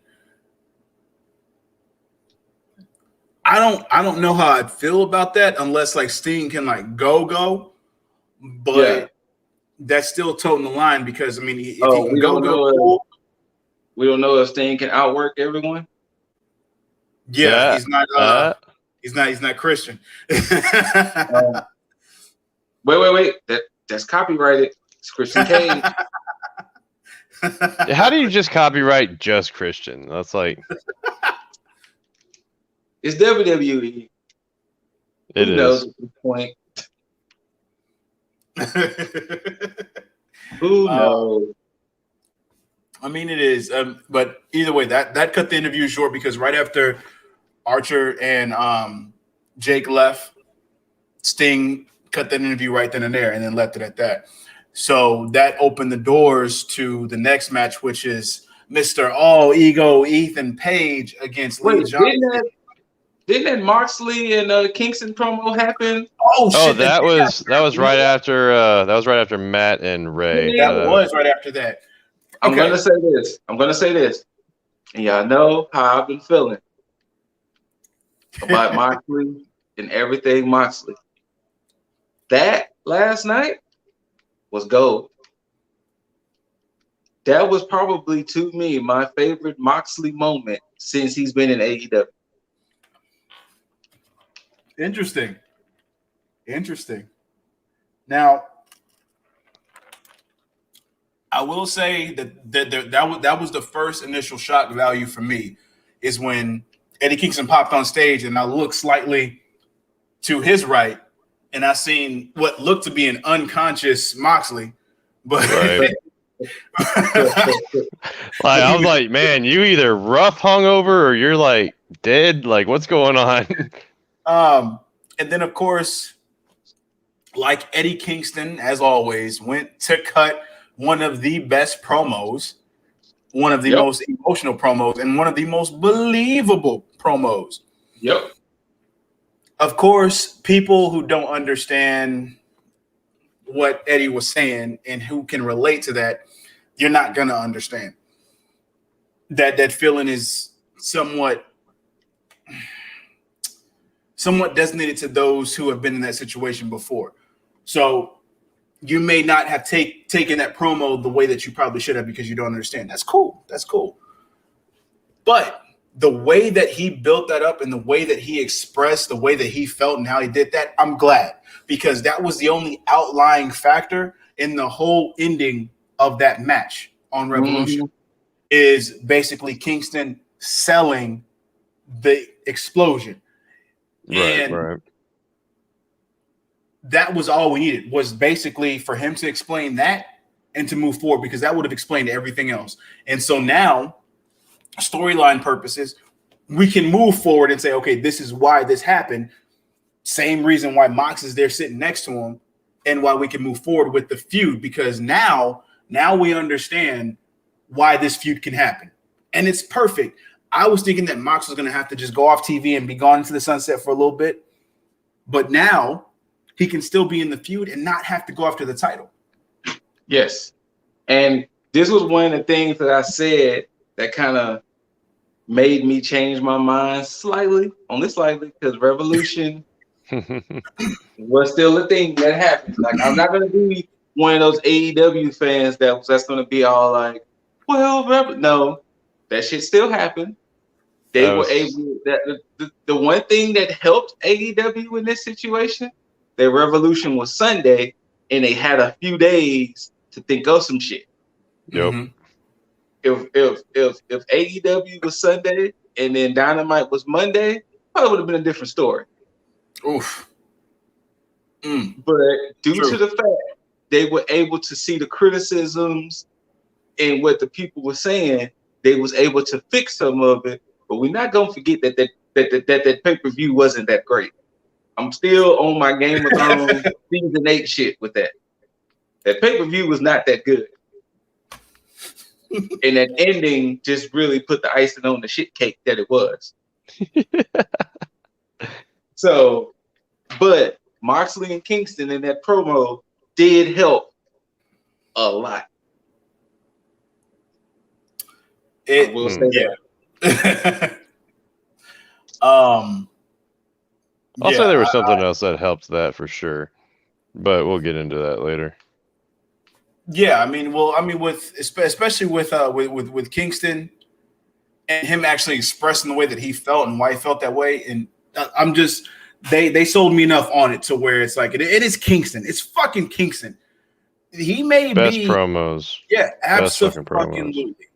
Like it's too like he's that guy. Like his in-ring may be lacking in some cases, but his promo shit, you can't beat how emotionally invested his promos are, and I love that. So perfect. Him and Mox together. We're about to get some Timothy Thatcher, Tommaso Ciampa type promos, just on like steroids. So yeah, Let it happen. I'm all for it. But I mean, of course, don't do steroids, but let it happen. yeah, don't do steroids. People, I use steroids as a multiplier. That's it. Whoa. As a multiplier for the conversation to express my, overall. Oh yeah, I know. But apparently Scoot took offense is what I was getting at. But to continue on, we had All Ego Ethan Page versus Lee Johnson, which again, I don't really like when they use matches like this because all this was meant to do was to continue on the storyline between QT Marshall and Dustin. And to me, it kind of took away from Ethan Page and Lee Johnson's match. Granted, there wasn't much to it, but when you bring out QT Marshall after the controversy that happened in that in the tag team, not to cut you off, I'm gonna just get my thoughts out right quick. It was a waste of fucking camera time. Ouch. And he's right. And he's right. That was my long-winded way of saying it was a waste of time, because the thing is, once you have QT Marshall on screen not explaining what happened, you already know moving forward that this match in itself is basically going to be gimmicked just as a setup for what happened at Revolution. And that's exactly what it was. Not only that, but if this is your way to show off Ethan Page, why you took so long to beat up Lee Johnson? Doesn't he still have a losing record? I'm sorry, I didn't check his record before. I think he still was 1-29. Yeah. Jesus. Like he had his first win. Like, why are you taking so long to beat Lee Johnson? Yeah. Like this is supposed to be the new signee. This is supposed to be the new guy, other than Christian Cage. But why are you taking so long? Oh, speaking of Christian Cage and Ethan Page, somebody said if this doesn't happen in AEW, they're gonna be upset. Hangman Page and Christian Cage versus Brian Cage and Ethan Page in a cage match with Diamond Dallas Page as the referee. but Taz commentates.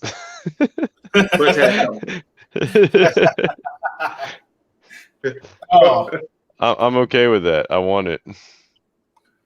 Which is, of course, I'm glad that you said that, because of course after that match, QT Marshall got, he walked away. Dustin came out, helped Lee Johnson, blah blah blah, whatever. But along with the cages and the pages, we did have a cage in the next segment, and that next segment that happened was the infamous 69 me, Don. Hey, I'm gonna. Did you just? I don't know if I should go first or not, but I will say this. This was the worst fucking segment of the night.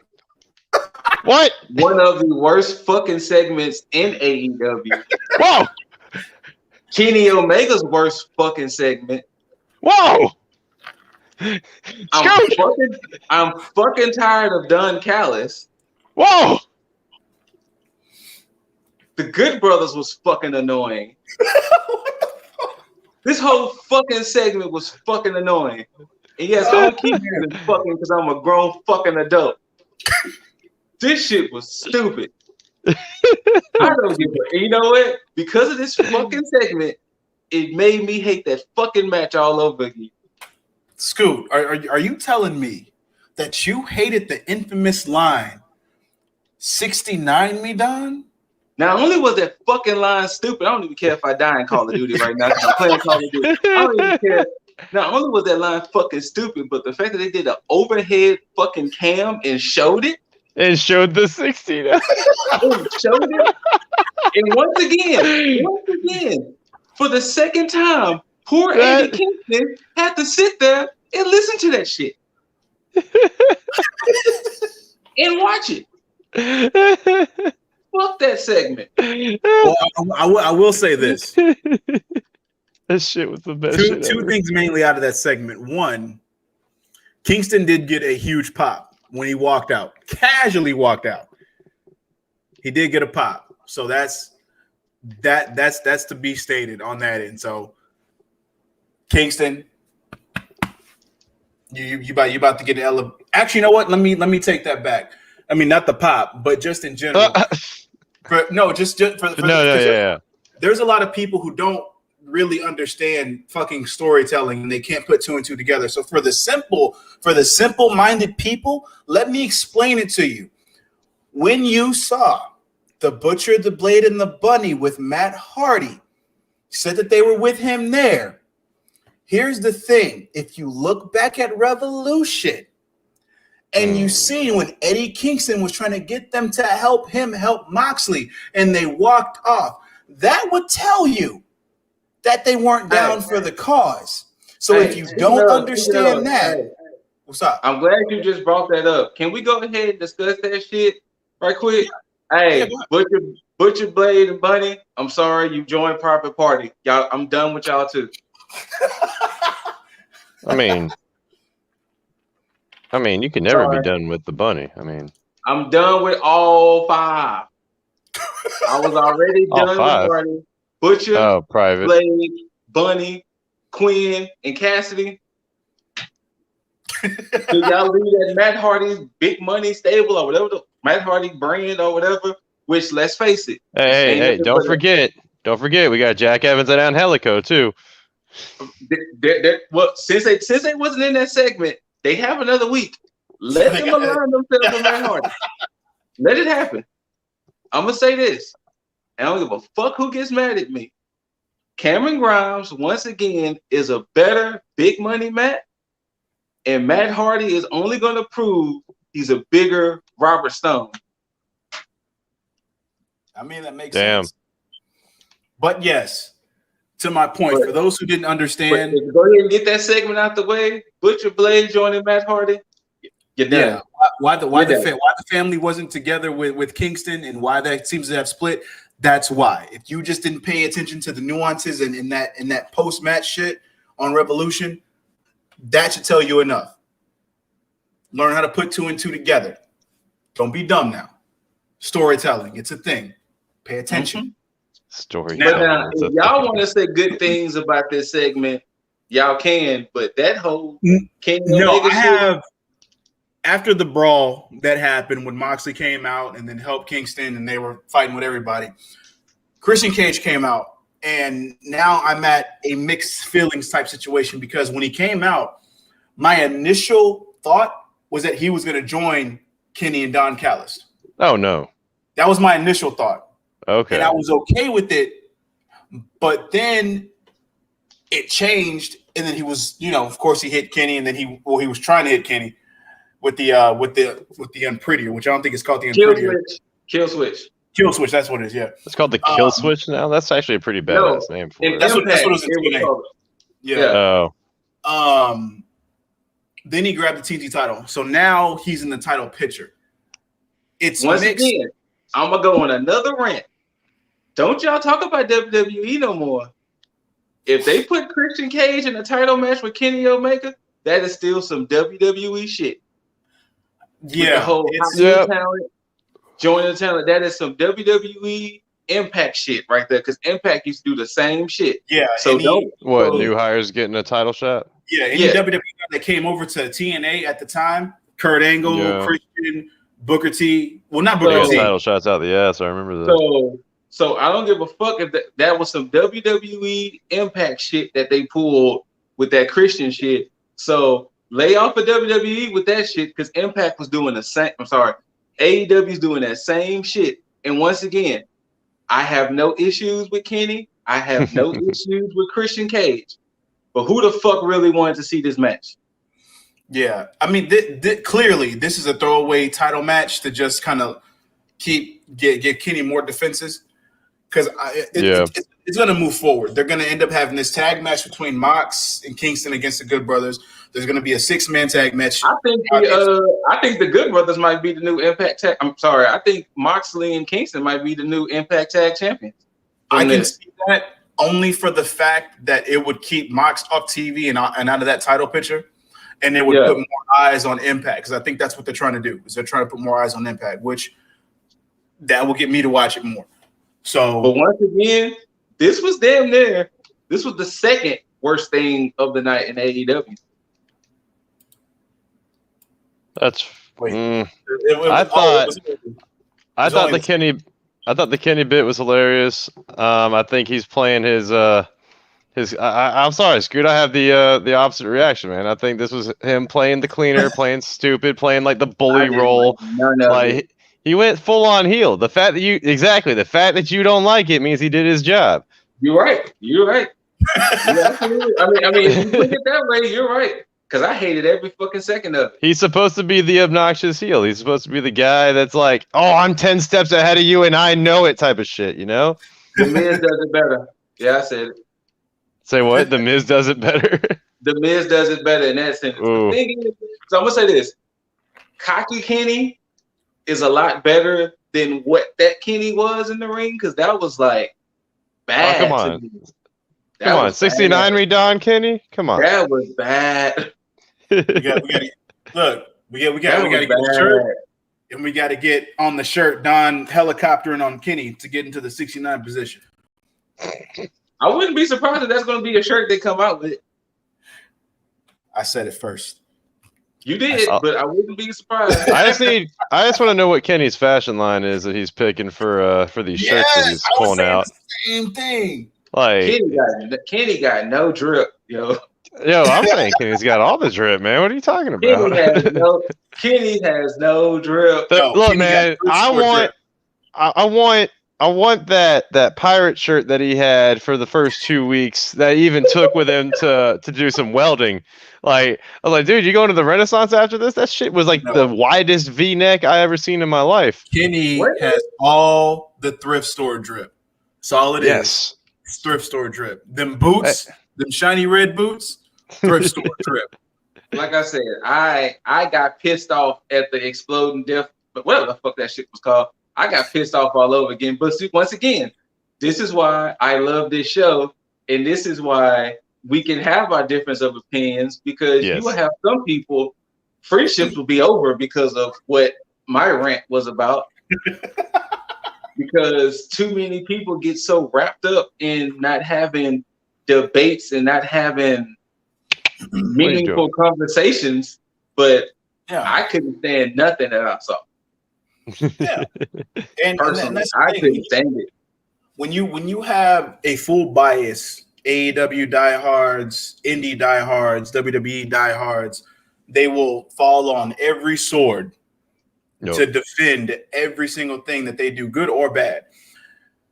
And that's thrift shop Kenny is Jesus to me, man. What are you talking about? There you go. See? But the thing is, though, I can appreciate, regardless if you're joking or you're serious, I can appreciate that you are hearing me out and not being oh, you're wrong on every account. Kenny Omega can beat everybody you think who's the best. Like, fam, we ain't even talking about all of that. I'm talking about that one single solitary segment. I'm not giving a shit about. Did John Moxley ever get like 3 6-star matches in a row? Anyways, I don't care about that. I'm talking about that 10-minute, 5-minute segment that I saw in the ring Wednesday. I thought was fucking horrendous. I will admit only to the fact that was a little too long.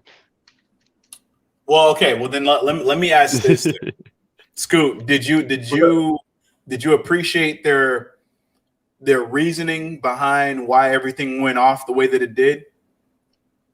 No, only because if that's the way they were gonna sell it, because we did call that out on here, they should have came back out on the ramp laughing. True. They True. they should have came back.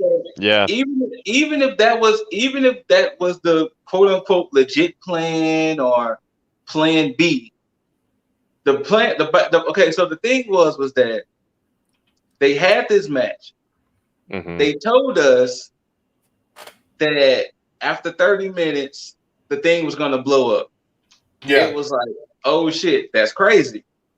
Now, Kenny beats Moxley with like 6 minutes left. Yeah. So they have to sit there and beat up Moxley for 6 minutes. Kingston. Waste time. And no, wait, they didn't really, I mean, they did a little bit to him. They didn't do a lot, though. Yeah. So now, had it been a situation, then they're going to sit there and tell us, hey, regardless of the way this plays out, it's going to blow up. So when you preface that and tell us that, oh, shit, it's about to get real. Like, it's going to blow regardless. But then here it is, you leave a band in there, and then Kingston comes out to try to sacrifice himself. Then it's like, it's like, no, if they would have came out that night and would have been like, we got y'all. You thought you was gonna die. You thought we was gonna blow you up, you dumb fuckers. If they would have did that night, I would have been cool. But the fact that this is a spin story, this is a what can we do to make ourselves look good story. Okay. That's why I agree with that. That's why I didn't like it. Because you can't say, oh, hey, this shit's gonna blow up after 30 minutes regardless. Oh, we're gonna beat the man savagely and leave him in the ring to quote unquote blow up in the ring. So no.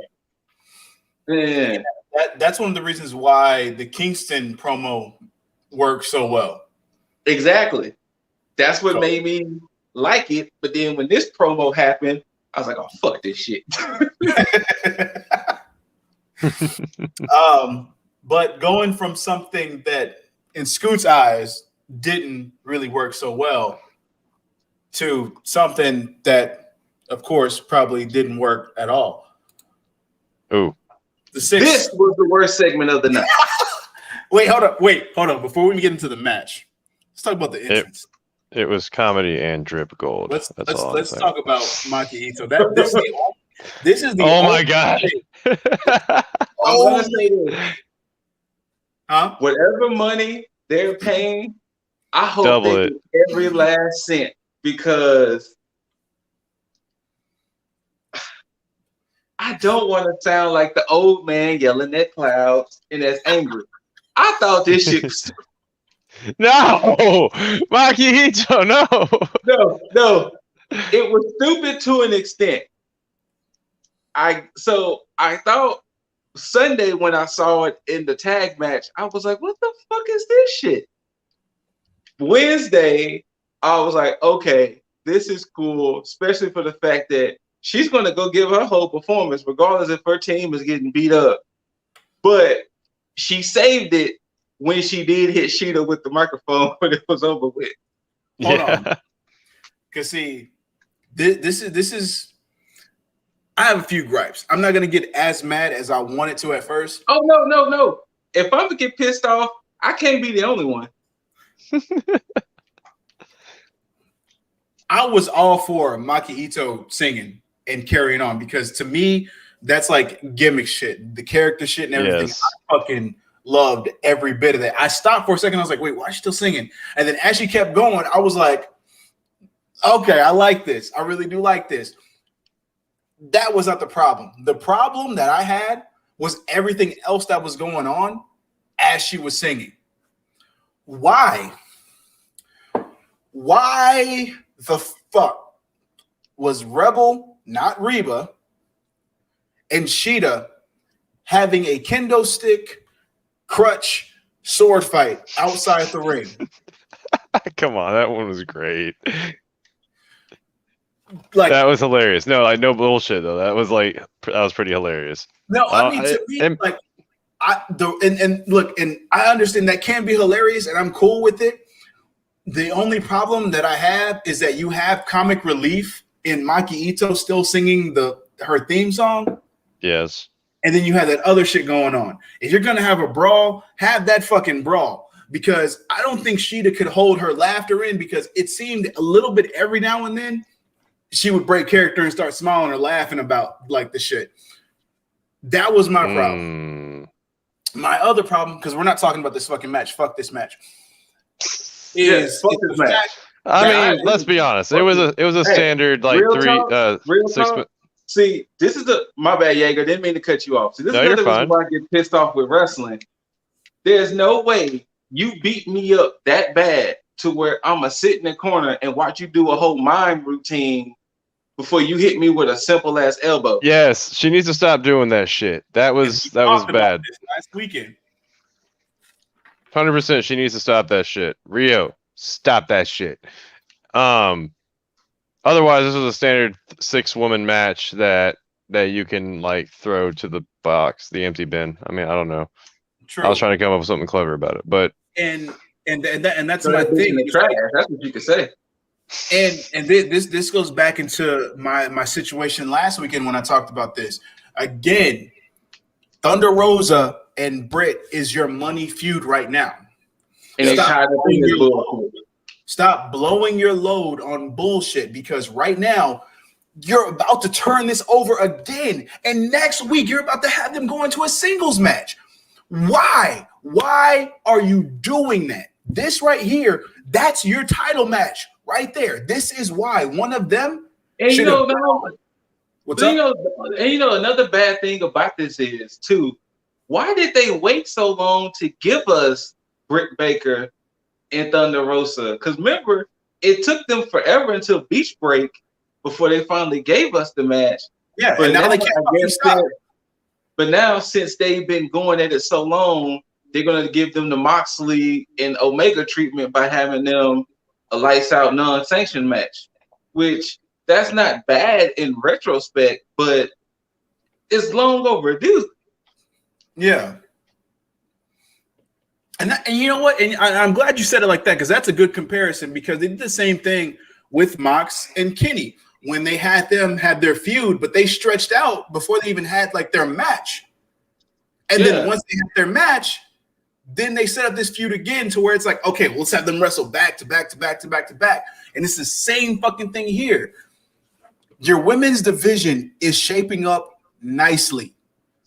Do not fuck it up when you get to the fucking title picture, because that's what you're doing. I was about to have another rant with that, but I'll rant about that later. I just don't want it to be like this, because I feel like they have so much potential, and you have the character stuff, the heel working character work with Britt Baker, which is perfect, and Reba as a as a lackey, as an accessory to this. Yeah. And then you have Thunder Rosa, who is just Thunder Rosa. Fucking awesomeness shit. Hey, hey, like we tend to do on this show. Thunder Rosa, though. Thunder Rosa, though. I'll have to make a banner for that.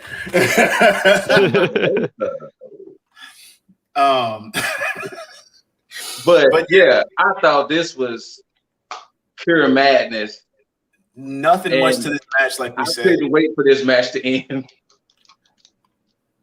But yeah, nothing much to it. We figured what was going to happen. Well, no. Let me take it back. We didn't figure what was going to happen, because it was too much fucking nonsensical bullshit that was going on outside of. Sidebar on this, but it started with this match. Did y'all get some interference sound wise? Yeah. They were accidentally having NBA sounds. Yeah. That was. Yeah. It was like NBA sounds being played. Yeah. because I was that like, started why is this happening? during Yeah, Cody's match. that was the thing. Yeah, during Cody's match is when it started. Because I was like, Yeah. wait, am I tripping? But then I started to take the correlation. I was like, that sounds like NBA. Yeah, So that was it was being reported all over that a lot of people was like, wait, what the fuck is happening? Like, am I hearing an NBA game over? Over Yeah. AEW, yeah.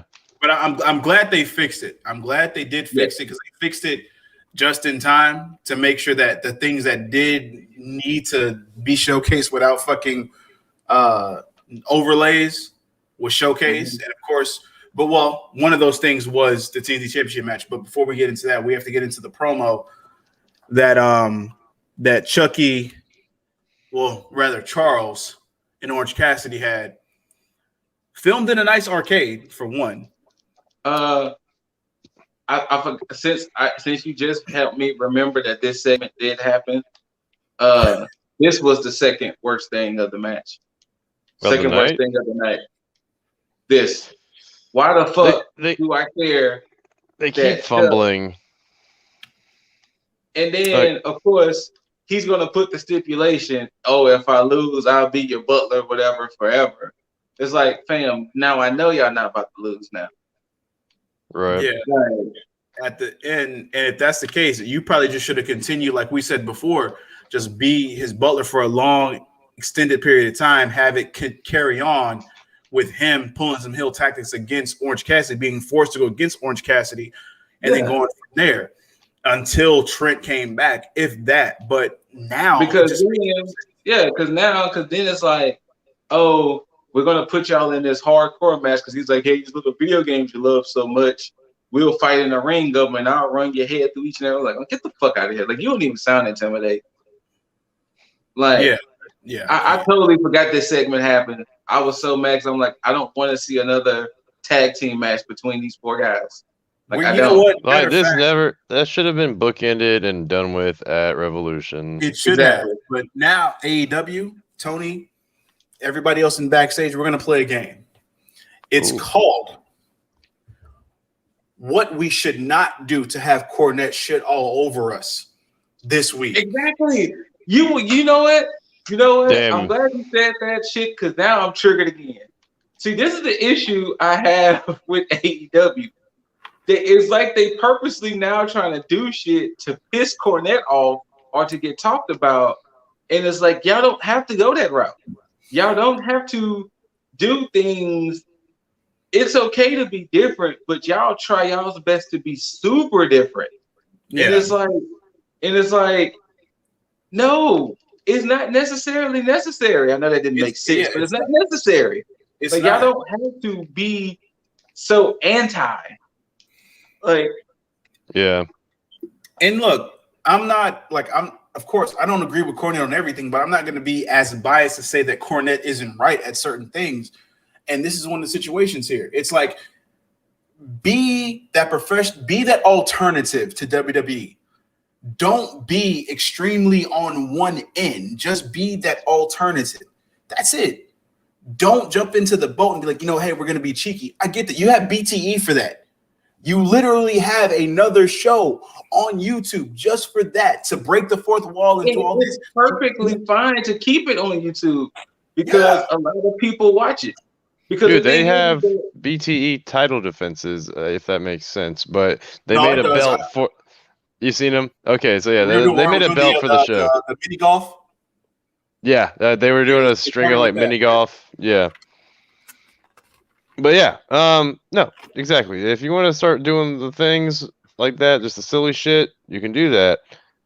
I like how you like sprinkle that in with a later bit, the Hangman bit, but yeah, they showed. Since we're here, I'm glad you brought that up. That bit wasn't that bad to me because that was a good bit. Was like, hey, I liked it.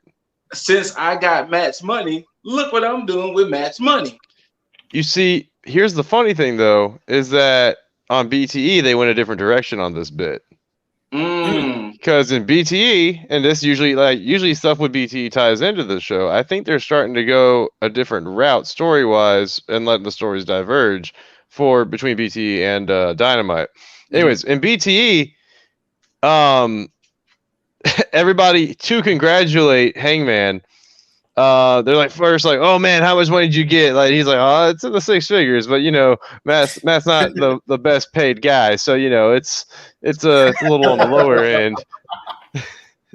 But then freaking the Silver and everybody else are going like, yeah, well, since I knew you were gonna win, I bought you this exorbitant stuff, and then this, and then like everybody through the crowd or through Dark Order is like telling them that they just spent like a shitload of money, and that like they got Hangman all this cool shit. Hangman's like, guys, I I donated most of that money to charity. Like I bought me a new lawnmower, but I donated the rest to like charity. They're like, oh well, we like charged your card, like because like five here like stole your wallet. I was like, oh shit, now Loki, what's up? Yeah, so five is the new give shit guy. The new fall guy, yeah. Which I like. Which that when I seen that backstage interview, and when they were all piling on his lawnmower, he was like, "Oh, well, there's a weight limit," and the way that he reacted was almost Brody Lee-esque in a way. Oh, towards five, and that's why I was like, "Huh, maybe Hangman could potentially end up being the leader of Dark Order." But has he officially joined yet? I don't think so. Okay. I think he's just hanging out with them. But I could see him as being like the ace of Dark Order. I don't see him being the leader of Dark Order though. Okay. I don't think he should. I really don't think he should. I think they really need to find somebody else to be the leader though. Definitely the ace. I completely agree on we need a different person to be the leader. Huh. I mean, if you want to go a big man, then you can go a certain direction. There's a certain big gentleman that we just welcomed to the show. I don't think they're going to do that. They should not do that. No, they should not do that. What I think will happen is I think that because I think they're going to do like the silly stuff for a little bit. I think once they start getting serious is when they're going to introduce their new actual leader. But I think by that time, Hangman will be integrated into like the Dark Order system, and then he'll be officially like in. I see you. Yeah. But one thing we should talk about though. The TNT Championship match between Scorpio Sky trying to reach for the sky and attain some TNT glory by beating Darby Allin, the current TNT champion. Yes. This match had a lot as far as storytelling within it. And it definitely didn't go the way I thought it was going to go. And there were moments in the match where I thought I was going to be right. If it wasn't for it was right away, if this was like next week, then yeah, I thought Scorpio was going to take it. But since it was right after Revolution, that's what made it sketchy to me. But if it was like literally next week, then this match would have happened, then maybe I would have said Scorpio might took it. But I will say this. I will give Excalibur his little credit because he did give a little hint by saying Scorpio Sky had anger issues. Yeah, he had to work with. So that was a weird way to say that, though. I was like, really, anger issues? Say he was dealing with like anger issues, but I did the only reason I thought that Scorpio would have taken it is because they never showed what happened to Darby after the match at Revolution when he fell into the abyss. And I was like, okay, well, that's going to be what they use. And then, of course, they had the leg spot in the match. I was like, okay, take out Darby's legs, no speed, no nothing. He's going to just, take him out that way. And of course, Excalibur did a wonderful job on commentary throughout this match that had me even believing like, yo, this is how they're gonna give Scorpio the fucking win. Joe said, I give Excalibur. I've had my criticisms, but I give him his credit with this match. But yeah, I do love the way that this match went. I love the pacing of it. I love how they told the story within the match. I love Scorpio's struggles and confliction within this match as well. Even all the way from the mid-match after the leg spot to moving forward towards the finish, where, of course, he got rolled up.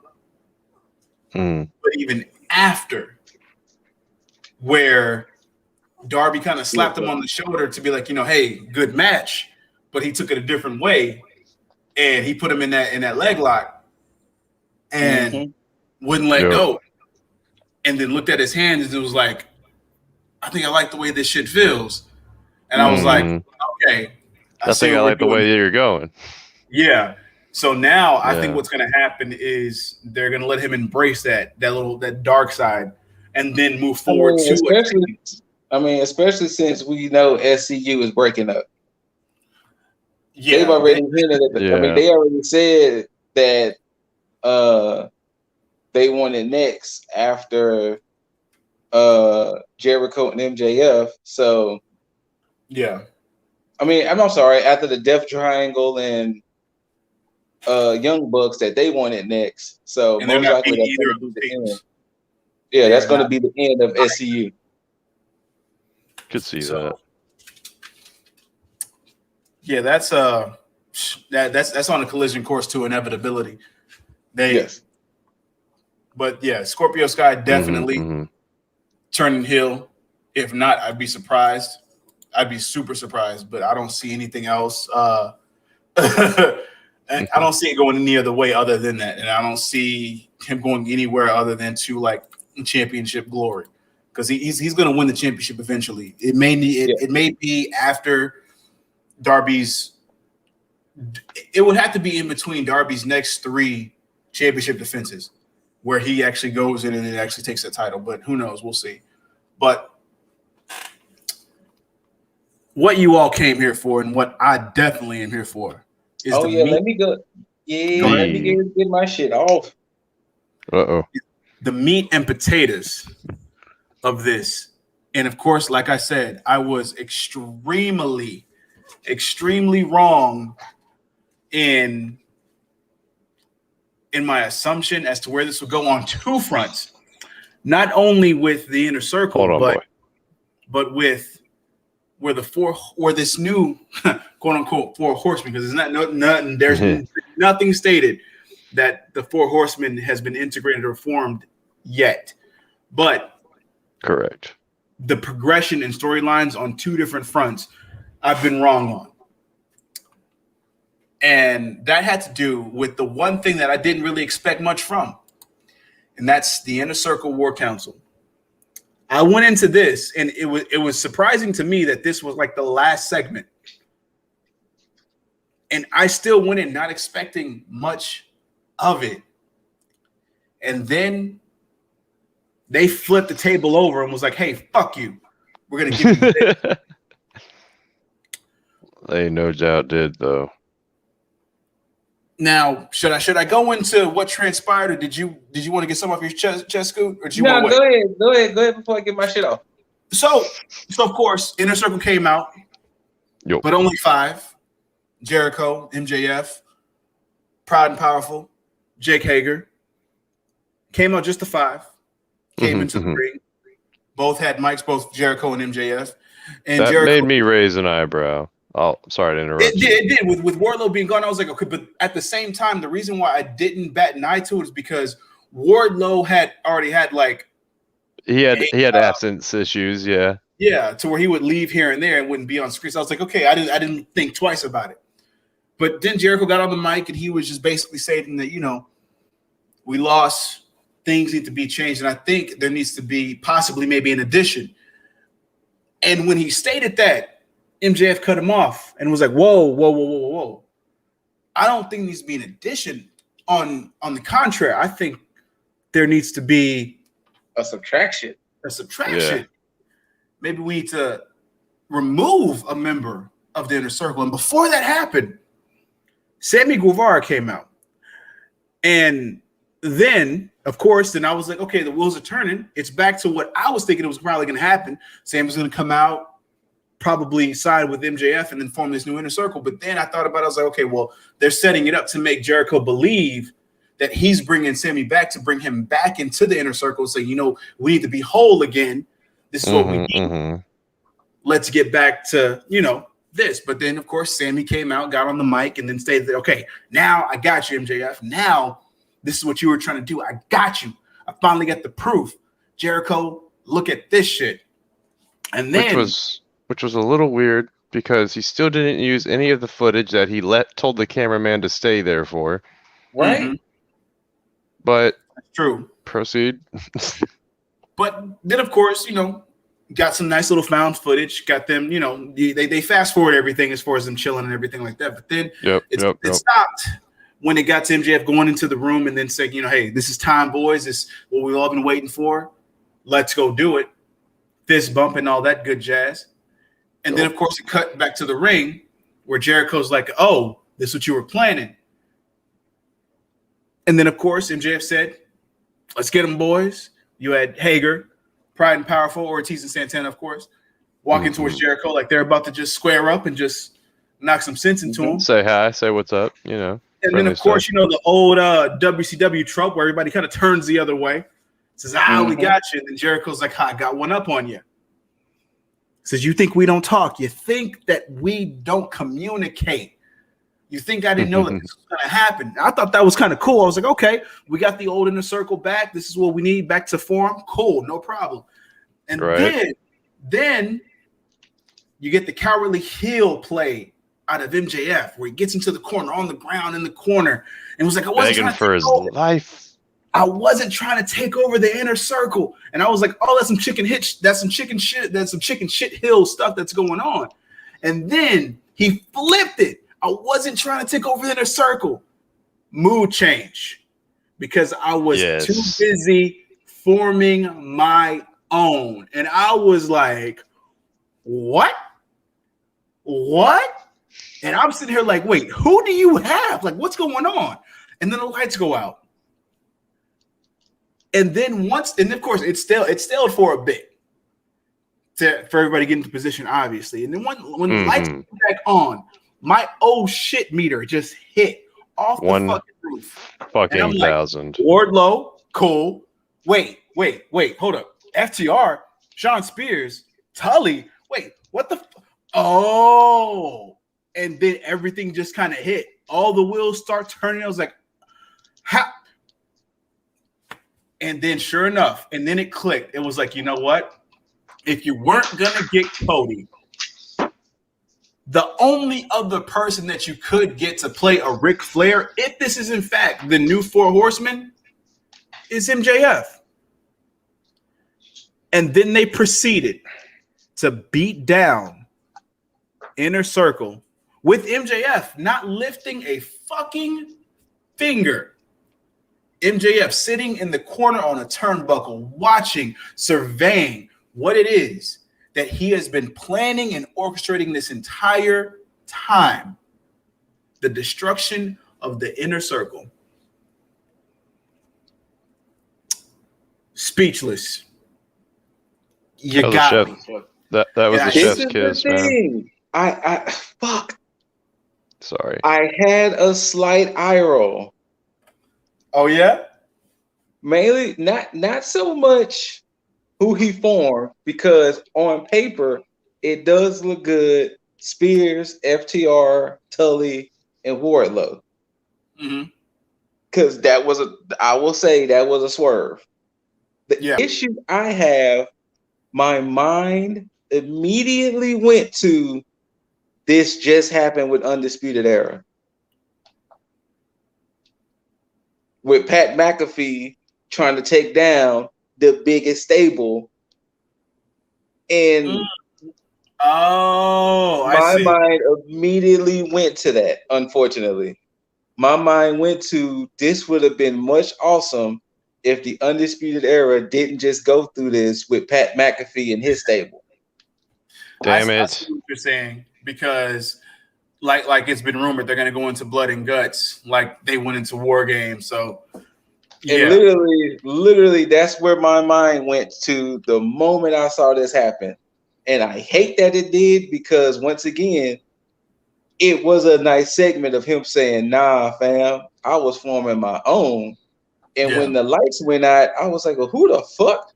And then to see how it kicked off with Dak smashing Jake with the bottle, and them just beating the shit out of the Inner Circle. But once again, it went to Pat McAfee and his stable beating up the top dogs, which was Undisputed Era.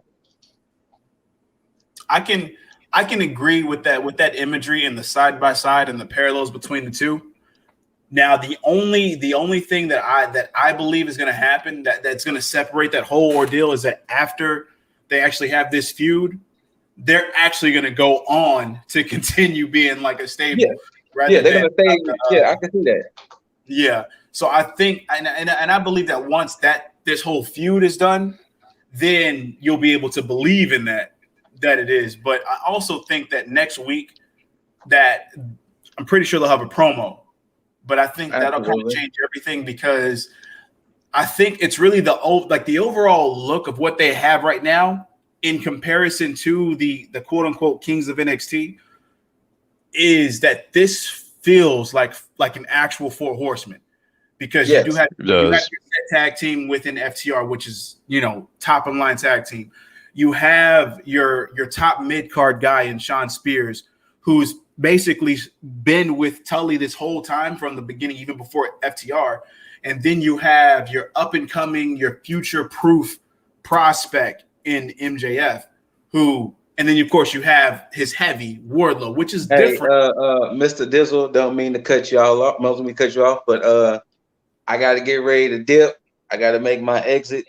So with that being said, I will too sweet y'all right now. Too sweet, brother. You know what? Hold on, Scoot, because we that was pretty much it. That's everything that's happened. I mean, it is. Oh no. I mean, if y'all still got more to say, y'all can. No. We're wrapping up. This was it, because my bad. That's the main event. My prediction. This is the Four Horsemen. That's the new Four Horsemen. That's my prediction. I will say this. I think the Inner Circle stays together after this. True. I think the Horsemen, what we're gonna call us, stay together. I think I think FTR will probably win the tag belts from Pac and Phoenix because of this stable. Yep. And I have a slight prediction. I think it goes opposite. I think Sean Spears takes the TNT title from Darby because of this. So everybody gets gold eventually. Everybody gets gold. I think MJF will probably take the. Well, no, he's not going to take the belt for a while. He'll take it off of Hangman. Ooh, would be nice. When Hangman beats Kenny, he'll take it off of Hangman. Killing Dreams. Of course, we're going to get more into this next week or possibly this week. Who knows what happens? We will be back eventually. But Scoot, please let these people know where they can find all of the smoke. Anybody know if you had any beef or problems with what I said about that Kenny Omega segment, about the Maki Ito and all that shit, you can find me at the ScooterRay. All of that. I'll hit you up later. I want all that smoke. All of it. He wants it. Look at him. Look at the intensity in his face. Look at the intensity. I'm pulling my Jimmy Anvil right now. Look at him. Look at the beard stroke. He is wanting it. And then not only will I give you the smoke, but I'll tell you in like a sentence or two of why you're wrong and what smoke you're trying to bring. That's just how because in the words of Maxwell Jacob Friedman, I ain't saying I'm better than you, but I might be smarter than you. Oh, damn. Yeah, that was said. That was said. But yeah, at the ScooterRay, that's where you can find me. I'm not going to even plug the Less Than Stealthy Ninjas because I don't want you to bring the smoke over there to them. Don't bring the smoke with the ninjas. Hopping up at his Twitch. That's at the bottom right there, just in case y'all need to know where It's the fine. Bang bang. Yeah, that's where you can find ninjas. Fridays and Saturdays. If you really want to watch us stream, that's where you can find us. I don't want to plug because I don't want you to bring that energy to that. That's not what the Less Than Stealthy Ninjas is for. They're not for the wrestle talk. I'm for the wrestle talk. And I'm not about to argue with y'all while I'm streaming with the homies, with the ninjas. That's what we not gonna do. That's what we not gonna do. But that's where you can find me. And like I said before, I gotta head out. I'm gonna say bye to the broskies. Later. Too sweet. But yeah, at Too least sweet. ScooterRay is where the smoke should be brought. For sure. Tag out, guys. Tag out. Tag out. Jaeger. I know you probably Oh, gotta me. go celebrate with Shotzi, but before you do I that, mean- she has to know where to find you, though. She has to know. It's okay. I'll be there. Oh, that sounded terrible. Shotzi. May not be this episode. May not be next episode, but one episode, I feel like you'll find me, and I'll find you, and it'll be great. However, until then, if you need to hit me up on the games, Jaeger Bombastic, Mr. Fantastic. No, that's too long. It's just Jaeger Bombastic. Everything else, Instagram, Twitch, expanding social medias. Him's out winning right there in the crawl. Bam, bam. Right on cue. Of course, you can find Mr. Deasley at every social media outlet. Instagram, Twitter, Twitch, YouTube, TikTok, all that good stuff. You get that positivity, of course. Lifestyle went up at the same damn thing. IG, Twitter, not Twitch, YouTube, TikTok, of course, and all your good old streaming platforms as far as for all the podcasts, whatever. But until we catch your beautiful faces next time, you can see and hear these handsome faces and voices on the next outing. Ooh. And until then, you beautiful mother effers, too sweet, and a Too good sweet. old tag.